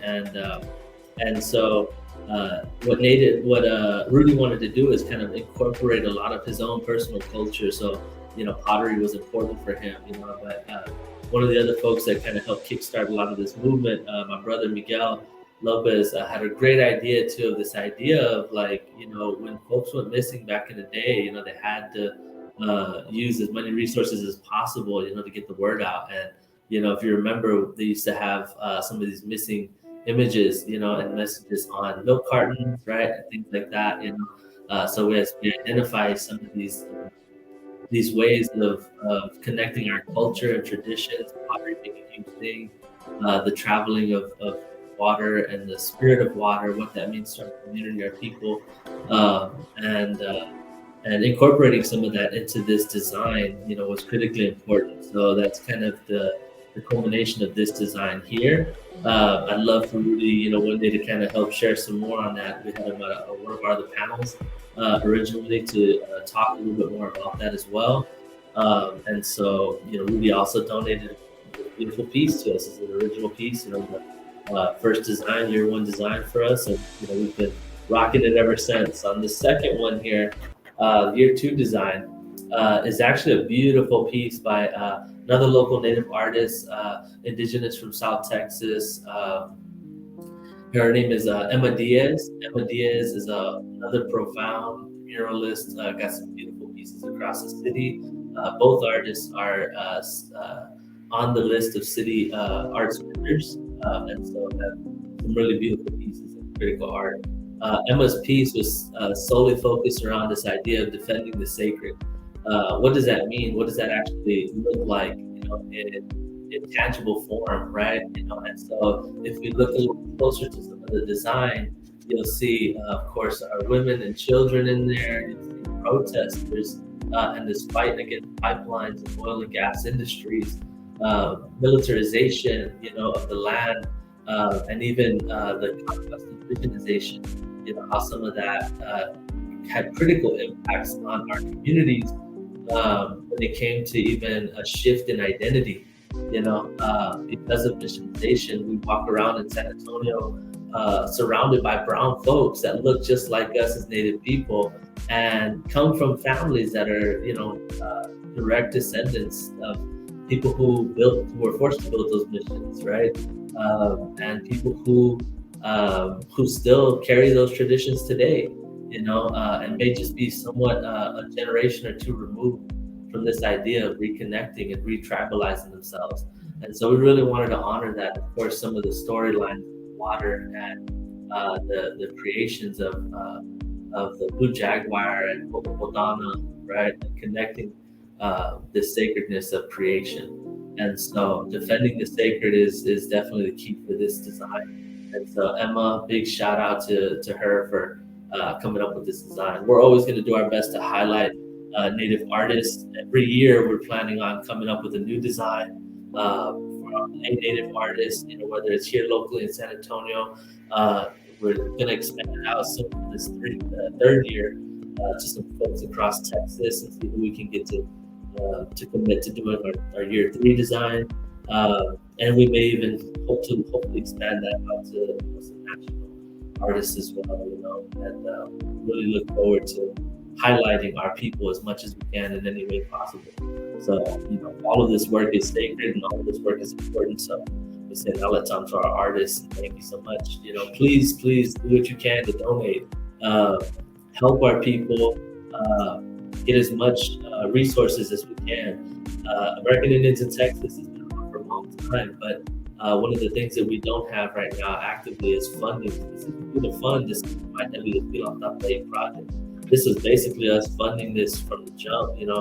off of our own funding, our own ways of resourcing and finding development for that resource, for those resources. And so we fundraise so that we can develop that fund for communities, for ourselves to continue to do this work for the Pilang Taptay project. But a lot of these funds, at least 50% of these funds is actually going right back into another pot of funds that's going to go directly back out into the community by way of micro grants that we're going to be working with different nonprofits and CBOs, and even maybe some individuals that are looking to start their own work around this issue. We want to help bring as much voice as we can to this and help spread that wealth as possible.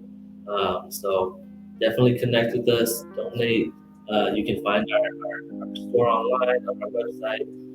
So thank you so much for all the donations. As you can see, we're at $900 plus now, almost reaching that $1,000 mark. So please, any little bit helps. We really appreciate you.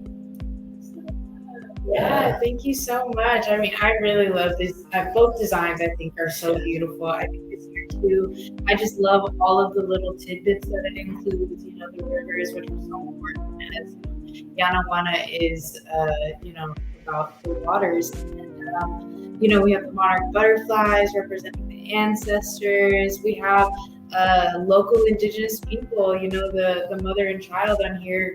We have personally. Shout out to Amelia and Anua. Yeah, thank you so much. Appreciate y'all. Yeah, and the blue jaguar, the constellations in the back. Everything on this is really sacred. So I personally, this is one of my favorite designs. Like we said, if you're not able to donate today, you can always continually donate to the Pilang Taptay project by buying the merch. So thank you guys so much, and let's roll into the next clip of Richard.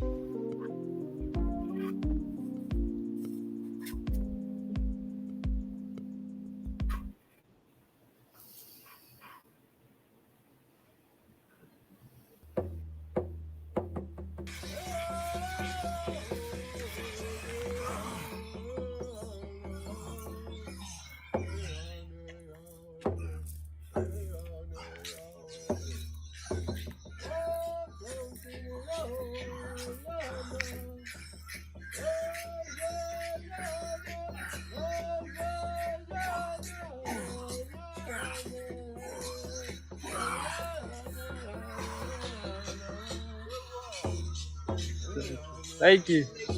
Thank you.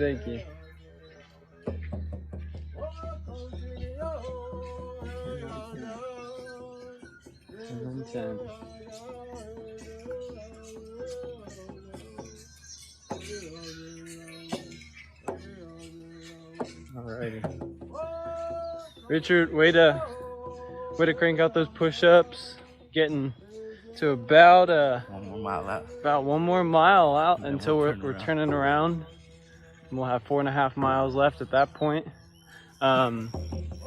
Richard, just a question as we're starting to get to the end of our questions here. Can you tell us a little bit more about if you have any further plans in terms of what you want to do in the future to continue to raise awareness? Obviously, this is a systematic problem of 4 out of 5 Indigenous women experiencing violence in their lifetime. So this isn't something we can solve overnight, but this is something we're pushing for as an organization, as individuals. What are your plans to help support raising awareness and solving this issue? I'm open for using my energy like this again. If we ever decide to do something in the future, I know we've been talking maybe next year having a 5K where members that watch what we're doing today and want to get inspired. Maybe next year, there'll be more of us with a 5K out here raising awareness, or even doing maybe a day where we all wear our shirts that we purchased. If you donate to the cause right now, you're eligible to get different packages, gift packages, according to the donation you provide. So maybe one day we come out and all wear our shirts wherever we are in our local parks and communities, spreading awareness that way. I would love to do that. And also too, one of the ways I intend on helping this is through my classes that I teach at American Indians to Texas with the San Antonio Fatherhood Campaign. I'm teaching domestic violence prevention classes. So, you know, just raising awareness through the men that come through my classes, and also too promoting, you know, having a safe space, starting in our households. You know, that's one way that I do this for my family members. You know, two of my family members live with me because I provide that safe space for them. You know, a safe space for them to thrive. So each man, you know, creating that safe space in their home, in their community, and their family helps that. And that's one way that I intend on doing that, raising awareness through what I do like this, walking with the classes, the men that I teach that come through our classes, just creating that safe place for our families, our loved ones to thrive in safely, and whatever their heart's desire. You know, that's what positive masculinity means to me, is creating those spaces, and that's what I intend on doing. Thank you, Richard. Thank you.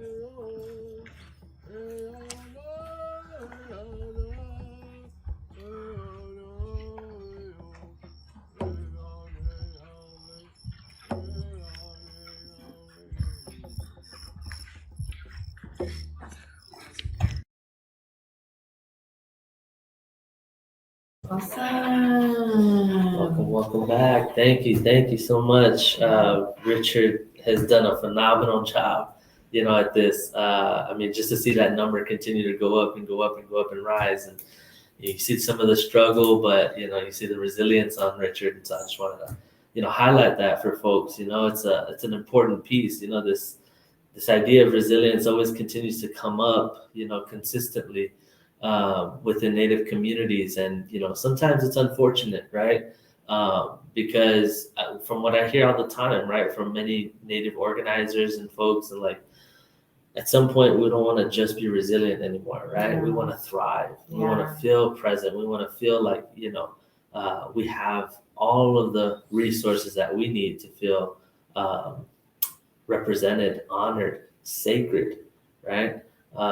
Wherever we walk in, whatever room we step into, whatever table we're invited at, you know, we want to come there feeling sacred, you know. And shout out to, you know, Maestro Jerry and the folks at National Compadres Network. Thank you for honoring us with that, like, definition of sacredness, you know, is really being honored in any place that you walk into, you know, feeling that you can bring your whole self into a space and that whole self be honored.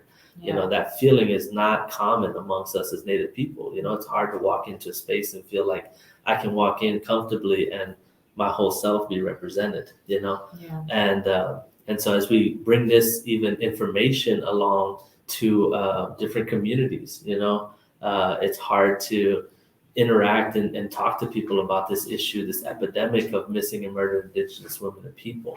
You know, you always get the kind of microaggressions of like, well, you know, there's other races that are also missing and things like that. And like, yes, that's very true and valid. And at the same time, you know, this is the disproportionalities that we can, you know, kind of bring to the forefront. Right? The statistics speak for themselves. Exactly. I think they really do. And I think we just got to continue to highlight that. You know, we got to continue to highlight that information for people.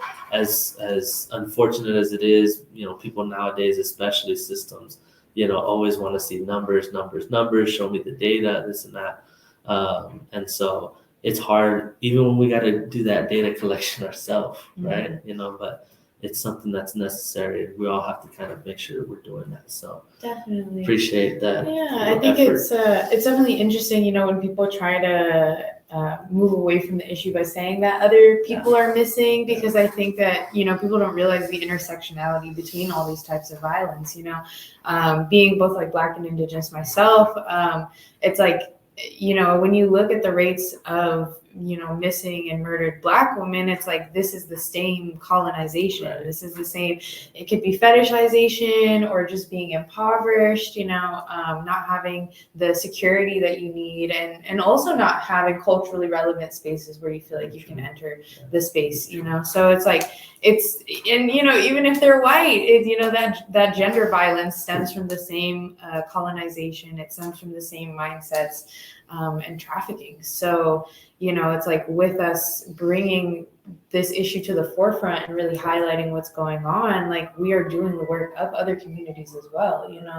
We're trying to uplift everyone in the process by uplifting ourselves. So for sure. All right, so let's move to our next presenter, Ms. Patricia Castillo of the Peace Initiative. Hi, Patricia. Thank you so much for joining us. Thank you for being here. 1 second. Thank you for inviting us. Can you hear me? Yes. Gotcha now. Okay, good. Yes. Good. Thank you so much for including the Peace Initiative. I'm the co-founder and the executive director of the Peace Initiative. And PEACE is an acronym that stands for Putting an End to Abuse Through Community Efforts. And, we've had the privilege of being able to collaborate and work very closely with the American Indians of Texas in the Spanish colonial missions for probably now almost 25 years. And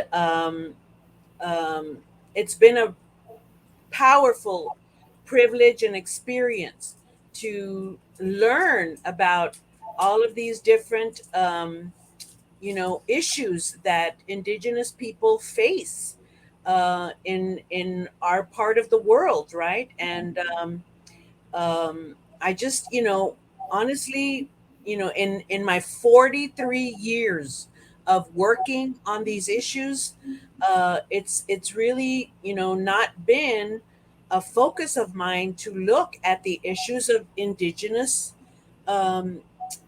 victims and survivors of gender-based violence. And this is not good, right? It tells me that this type of information is not in the mainstream. It's not readily available. It's not visible anywhere and everywhere for everybody to learn about and to tap into as we continue to learn, right? Because when you're dealing with these social justice issues, with these crime issues that affect communities, you have to be like on a constant, treadmill of learning and researching and reading and being aware and talking to people. And unfortunately for me, what was going on with missing and murdered Indigenous women and people, was not it was like over here in the periphery, right? And I wasn't, catching on. I wasn't, really zeroing in on that topic as I should have been, for my 43 years of career working in issues of gender-based violence, right? But I'm grateful and glad that I'm aware of it now, and it is something that communities are just not aware of, and this is not good because communities, Indigenous communities, experience disproportionate rates of violence due to generations of systemic and institutional racism, of systems that work to keep Indigenous communities invisible, and by doing so they're able to continue denying access, denying justice, denying accountability for the people that are doing this. I mean, even for example, in the our nation's Violence Against Women Act, right? We in this country have a federal law that addresses violence against women. There's all kinds of policies and laws attached to that, right? But even in the, work to try to get all of that funded, there were, Congress people who, wanted to prevent that from getting funded because they didn't want for white men to be held accountable on reservations for violent crimes that they had committed against indigenous women on reservations. And, how can you be against that? Right? How can you be against that? And yet, that is something that happened in the proceedings of trying to get the Violence Against Women Act funded. And it's always a struggle. It continues to be a struggle. And in this country, when we know, even in the mainstream, areas where we collect data, we already know that, women are disproportionately impacted by gender-based violence. If it's happening to women in the mainstream, then we need to realize and understand that it's seriously happening to women in these communities, indigenous communities, where oftentimes people are hidden, they're isolated, they're invisible, and people aren't making the kind of efforts needed to expose that, to bring it up, to address it, right? And so, what ends up happening is that people face these enormous obstacles to addressing, these issues that are affecting, um, you know, uh, communities that are impacted by this level of violence, by situations where people are not held accountable. And so, we're in a crisis. I mean, bottom line is, this is a crisis, that, because of these generations of abuse and violence, and the harmful lack of policy development, and broken promises from the government. This is what brings us to this place in our country where, this indigenous communities are not getting the attention that they deserve, just like anybody else who's facing these tremendous, obstacles and crimes being committed against them. um, and we have to also recognize that, this is institutionalized. This is institutionalized racism. This is something that, it's like upheld and undergirded, by, our nation's history of racism. And that too, keeps it in place, keeps the violence against, indigenous communities in place. And we must continue to lift our voice, to talk about these things, to not be quiet, and to challenge systems at the city, county, state, federal levels, on a continuous basis. We can't remain silent. Otherwise, we too are part of the problem, right? And so we've got to be looking at the work that we do in our respective communities and make sure that we're reflecting the experiences of indigenous people, and we're addressing it, and we're exposing it, and we're talking about it. And so we've got to be the ones to bring this up, to talk about it, to promote healing, to demand justice, and to say that people who are committing this type of violence must be held accountable. And this is I could go on talking for days, right? But it is a conversation that we need to be having, right, regarding the responsibility of our governmental leaders at all levels, right? We've got to be challenging them and questioning them, and saying it's your job to make sure that we're safe and we're protected, and that families and survivors, who have not received the care that they deserve, they need to be addressed, because the stuff that they're experiencing is it's like an immense trauma that's like multi-level, right? Because it's personal, it's political, it's in your community, in your neighborhood, in your city, in your state.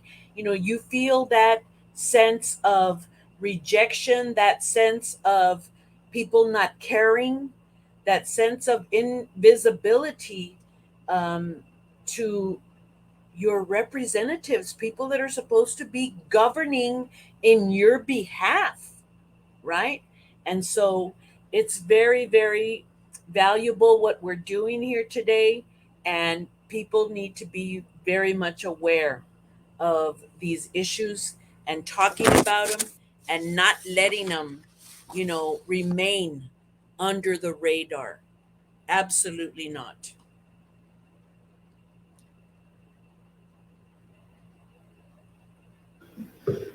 Whew, Yeah. man.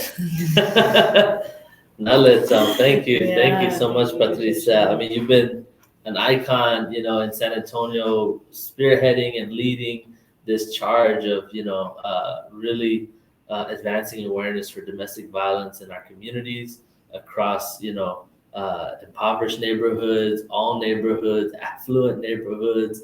This issue is just kind of one that can seep into all pores and all, all communities. It's not far removed between, Stone Oak and the West Side, right? On these Everywhere. issues. So, You're right. thank you It's for everywhere. that. Really appreciate you highlighting that.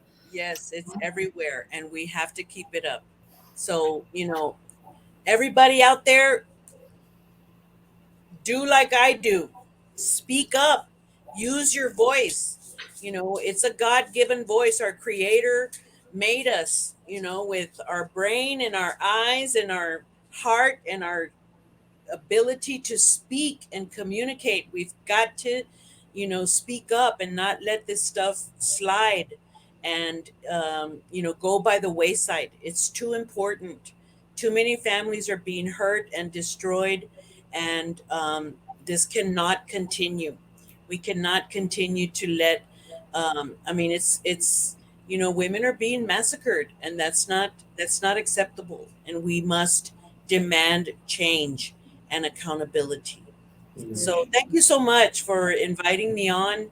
And as long as I can, I will continue to speak up and speak truth to power, which is Yes. what we Yeah. must. Yeah. We definitely hear you, talking about using your voice and us continuing to use our voices. In your experience, are there any other things that we can do to kind of help support victims, or even hold, people in our community accountable when they contribute to this kind of violence? Well, it's important again to seek and make sure that these kinds of cases are being counted, when they do happen, because again, everything in our world runs on data and research. And so, we have to be the ones that challenge systems to demand that, are we documenting if these situations or these cases involve Indigenous women and people?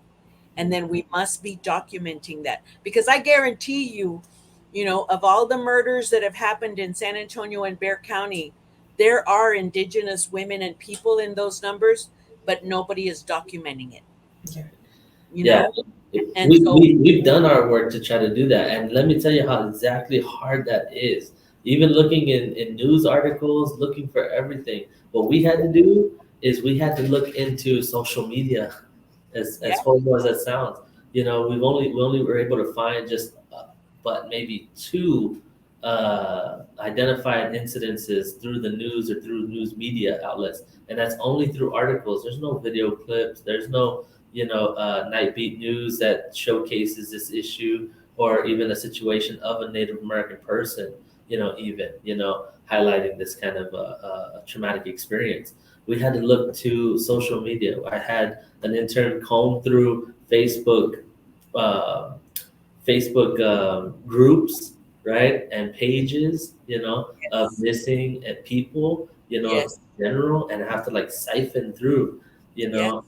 to find Native identified people, Yes. Alaska Native people, Hawaiian Pacific Islander people. Yes. So, Yes. and we started putting together that kind of database ourselves. We want to, honor and acknowledge even folks like that have been doing this work nationally for sure, and even statewide, like the Jody Boyce Yellowfish and MMIW Texas Street Matriate, even the Carisco McGrew, those folks in Floresville have a women's council that's been doing some local work here too as well on the MMIW issue. Nationally, there's all of these different communities that are putting in effort. MMIW USA, MMIW in each and every state. And even national orgs like the Sovereign Bodies Institute is trying to put together this whole national database that's really trying to get that holistic view, which is difficult. I'm sure they're having as much difficulties as possible. It's so hard to even distribute that data because you got to have it finalized first in order to distribute it right and up to date. And I can imagine what they're going through. And so for us locally here, it's just as difficult, to find that information. And so we've been able to put together at least a list of just about 20 to 25 different stories, spanning from the 1990s into today. And we're actively trying to, reach out and communicate with some of these families and figure out how we can tell these stories. Of course, we want to do it the best way possible, respectful, communicate that. And so if anybody is, experiencing situations like this, please, if you are, a survivor of some of this issue in any kind of way, family impacted, please reach out to us. Let us know. We want to help tell those stories. And, with leadership like, folks like Patricia here to help kind of, give us a good direction, we really want to continue to maintain those relationships. So now let's thank you so much. And another way or another thing we could do is approach, like the editorial board of the newspaper and see if they would be willing to do like an expose, a series of articles on these cases, that involve Indigenous people. And, because they've done that in the past, just like in the general theme of domestic violence. But let's dig deeper and look at the impact on Indigenous communities.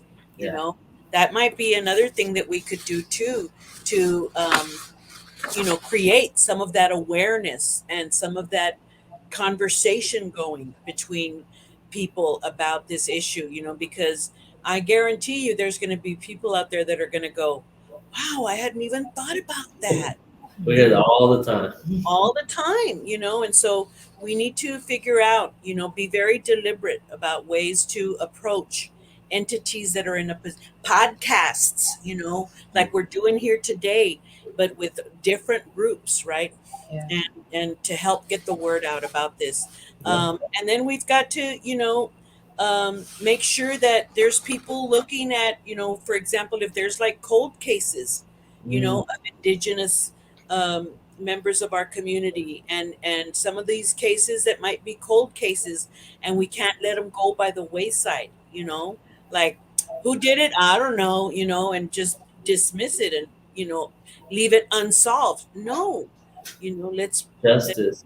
Yes, let's seek justice for these, families and who've lost their loved ones, and nobody cares, nobody's doing anything about it, and so we've got to be in constant communication with members of our representatives at all levels of government, definitely. Talking about this. So invite me, include me, I'm there. Thank you so much. Really appreciate you, Patricia. Happy to be here. Okay. Yeah, it's really beautiful when we get to collaborate on some great ideas like that. I think we came up with some good stuff just in this little live stream. Having elders is important, take advantage of those elders. They've been around for a long time, you know, and they've been doing this work for a lot longer than we have. And, you know, we want to reach on those, pull on those relationships. So, thank you. Thank you. All right, let's move into our next clip of Richard. And spoiler, after Richard hits 1,000, do not stop tuning in because there's more. Okay. All right, next clip. Thanks, yeah.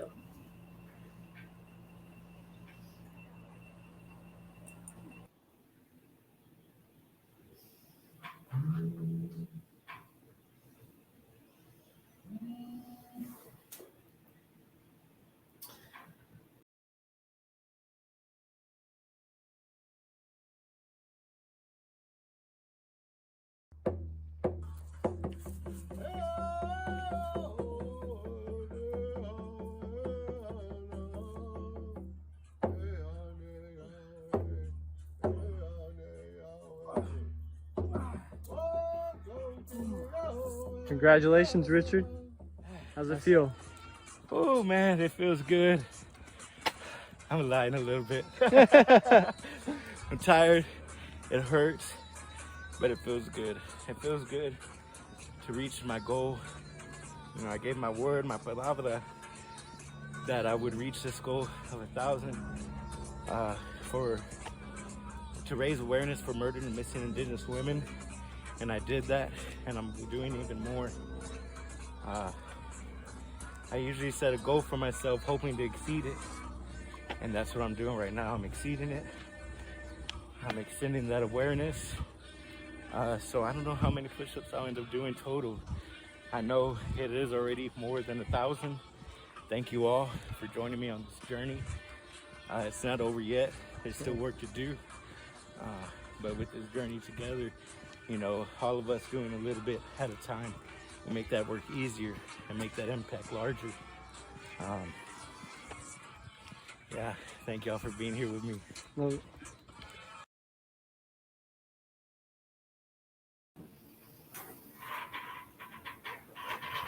Awesome. Yeah, way to go, Richard. Congratulations. Yeah, way to go, Richard. That was pretty powerful. Richard, you know, seeing Richard kind of, you know, overcome and you know, hit that goal and even exceed that goal. You know, that was pretty powerful and profound. You know, there is still some more to come. So One more clip. pay close attention to that. But at this point, we're going to go ahead and bring Richard on. Is that right? All right. Got the brother Richard. Come on over, Richard.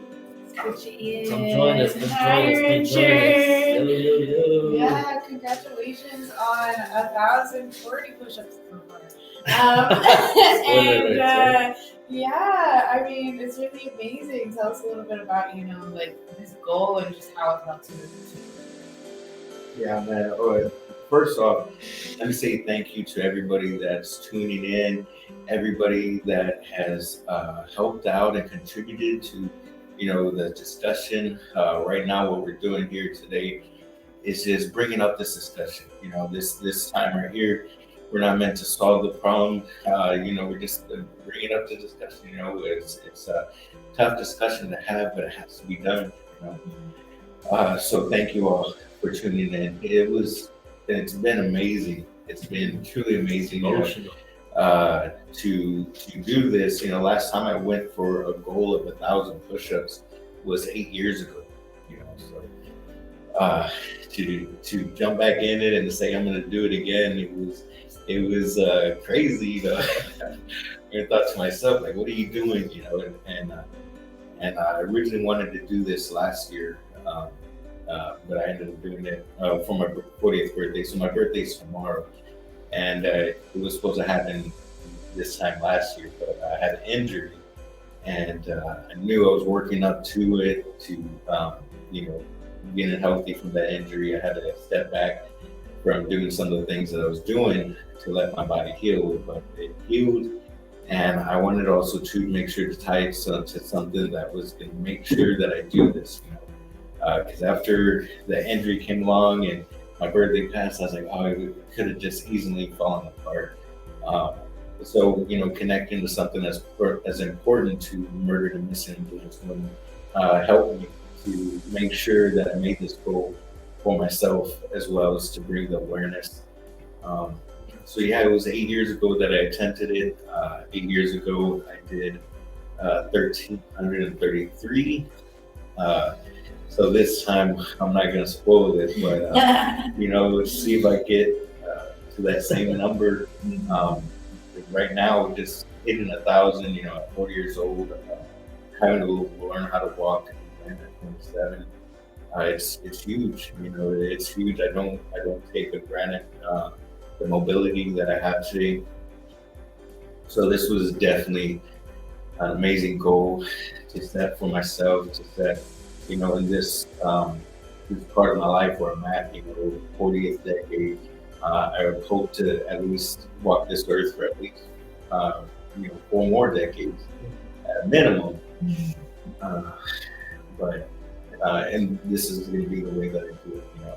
We stay forward, 40th decade. I'm going to walk strong and I'm going to be goal-oriented, have my purpose, everything I do from, waking up in the morning, taking a shower, pouring a drink of water. I try to do it with intention. Pouring my drink of water with sending love and thanks for the gratitude and that I can get from it. And shower and rinse off, some of the things that I go through the day that I don't want them to be. Just try to do everything with intention. And this is what I did with this goal too. Just bring that attention into, it's more than just me. And I want to do something with my energy and make the most out of it. So that's where we came up with this.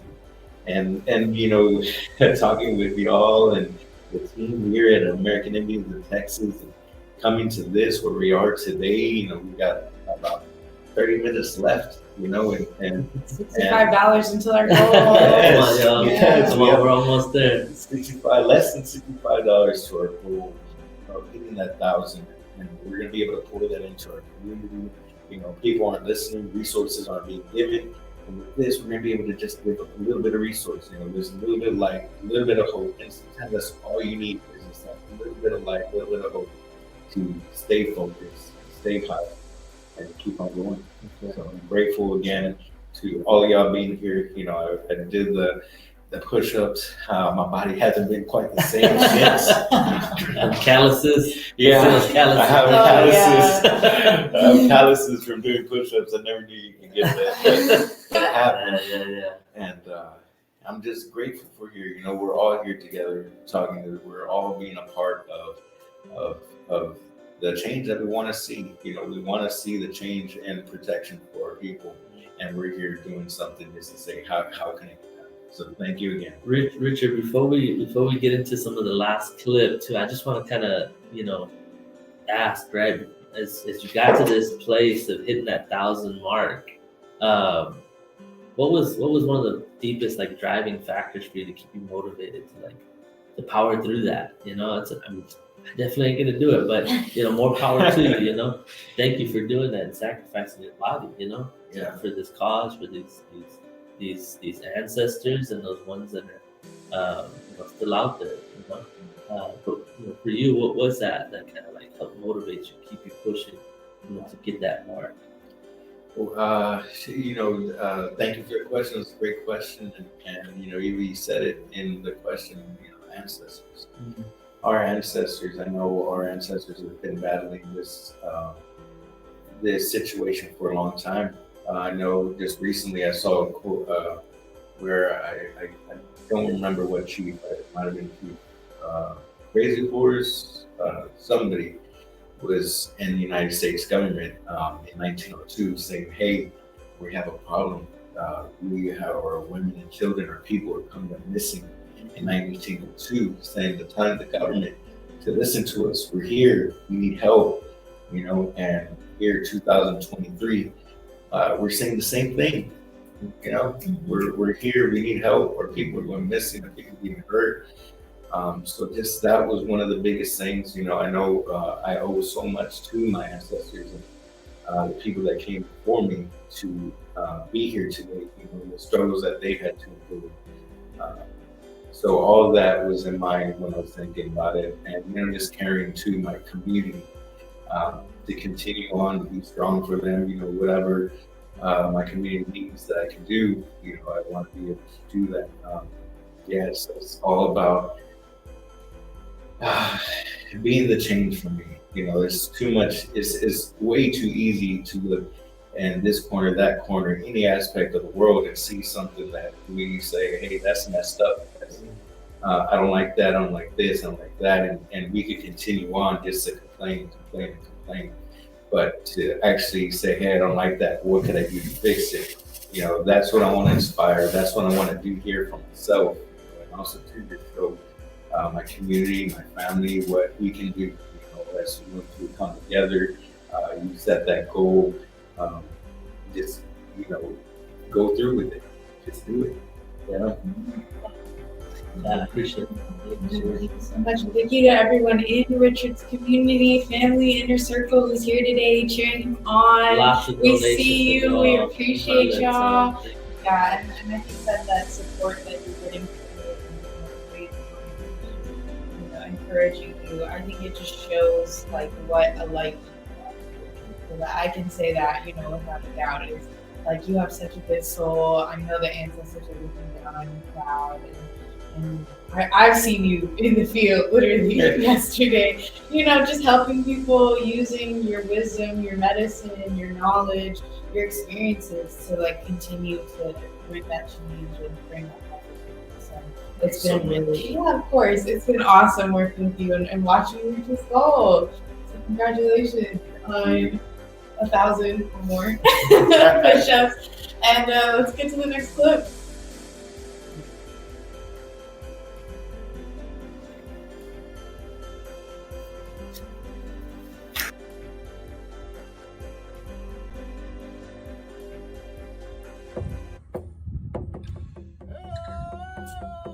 All right, we got Richard. 1430 push-ups right now. Ending on a good note. Thank you for all your energy and the sacrifice you've given today. The last 5 hours. Thank you.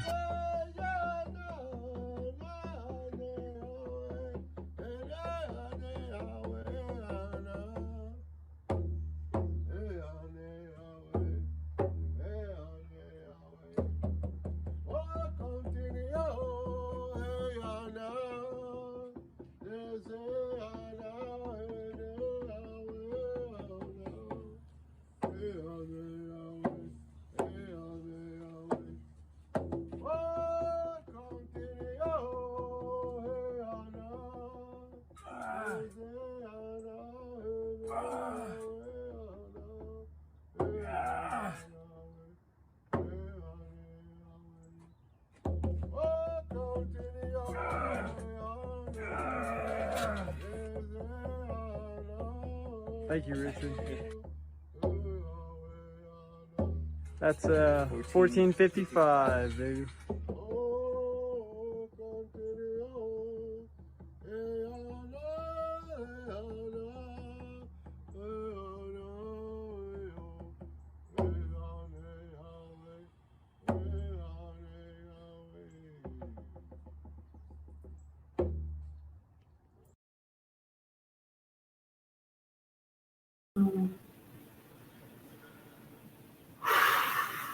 Man, oh man. Wow, that last one, those last few, man. I saw that push, that was tough, man. That was tough.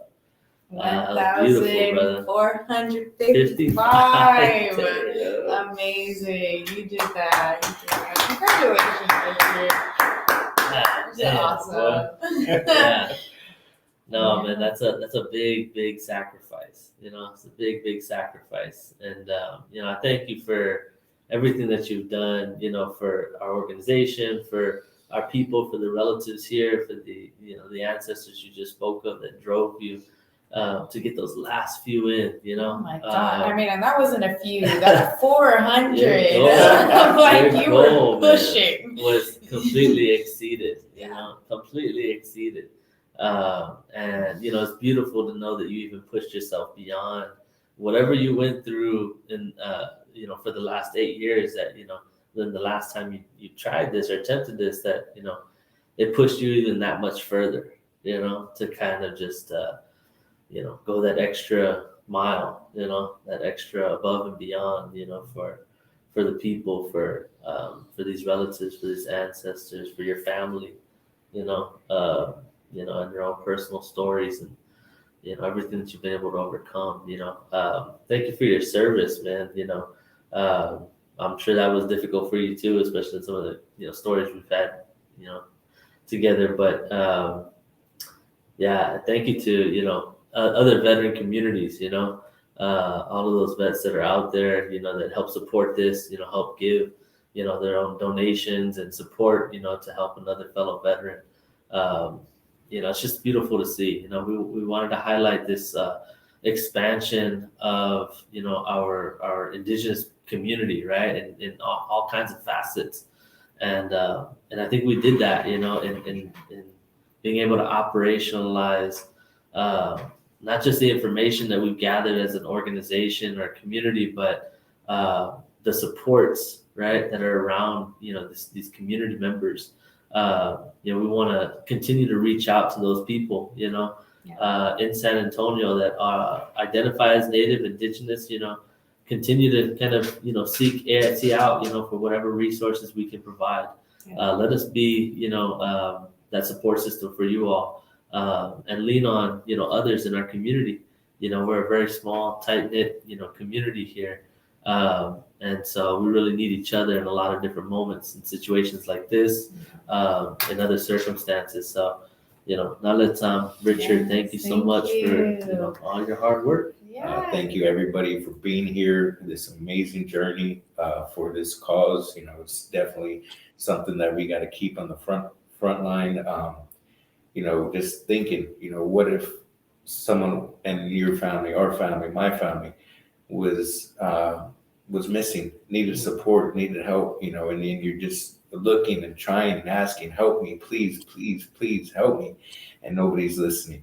That's what's happening right now, and just this right now, we're carrying that vibration, we're carrying their voices, we're carrying their spirits.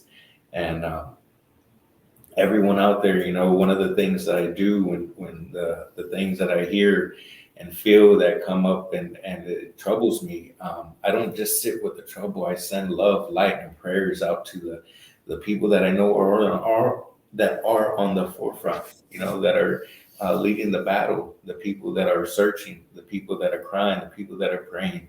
I send love and light out to them all. I send love and light out to you all. I send love and light out to people that are still missing, the families of them. We hear you. I see you. I just ask that the Creator Spirit just continue to shine light and love around you, your families, everybody that's involved. Thank you all. Thank you all. Thank you all. Thank you, Richard. An amazing way to close out. Let's check on those donations and see where we got. We are still at 9:35. So if you want to continue to donate, please do, so we can reach that $1,000 goal at least. Ask your family, ask your friends, your inner circle, whoever, to continue to donate as well if they can. The link will stay open definitely at least for the rest of the day. So thank you guys so much for joining us. We really appreciate it. All of the knowledge, all of the energy that has been poured into this event. It really means a lot to have such an amazing audience as well watching the journey. So thank you. Yeah, you got to shake some of this stuff off, y'all. Don't let it linger. We know we got to take care of yourself after we kind of touch some triggers, and some deep places, so take care of yourself this evening. As we go home to take care of ourselves as well. It's been a great, great journey, especially I know for Richard, but for us here at AIT, and to work together in this partnership, to put this event together. We're really thankful. We're super thankful to everyone who donated. Every little bit counts. Like I said, we're running these fundraisers so that we can build as much of a funding source for this effort around missing and murdered Indigenous women and people all across Texas, in San Antonio, Bexar County, as we continue to do this work. We invite you all to stay connected with us. Follow our social media pages, get on our websites, continue to see all the new events that we have coming up as an organization. And go check out some merch. We're gonna have some new stuff for sure coming out every year, and also at different seasons of the year. We'll have some new things, on the horizon. So stay connected with us. Do not let this be the last time we connect. You'll hear more from us as well. So again, if any of you all have been, immediately impacted or come from families where, you have a story to tell around this issue, please do not hesitate to reach out. We will do our best to stay connected with you, amplify your story, and do what we can to find justice for all of our relatives that are continuing to go missing or have not have justice sought out, for those that have been murdered and so on. This injustice is going to come to an end at some point. We want to do our parts to make sure we bring that to a head. So again, knowledge to you all. Thank you so much for everyone who joined us watching. Thank you. Really, really appreciate you. Share this out with your friends and family. Bring awareness as much as you can to your communities and to your families as well. And folks can still watch after the live stream ends. It will be up on our YouTube, I believe. A couple other platforms will probably update it on our social media. So stay tuned for that. If you want somebody to witness the testimonies and knowledge that our other guest speakers were able to provide, the knowledge is still here for you guys. So thank you so much. And we really appreciate y'all for joining us. Now let's y'all take care. Have a good rest of your evening. Peace.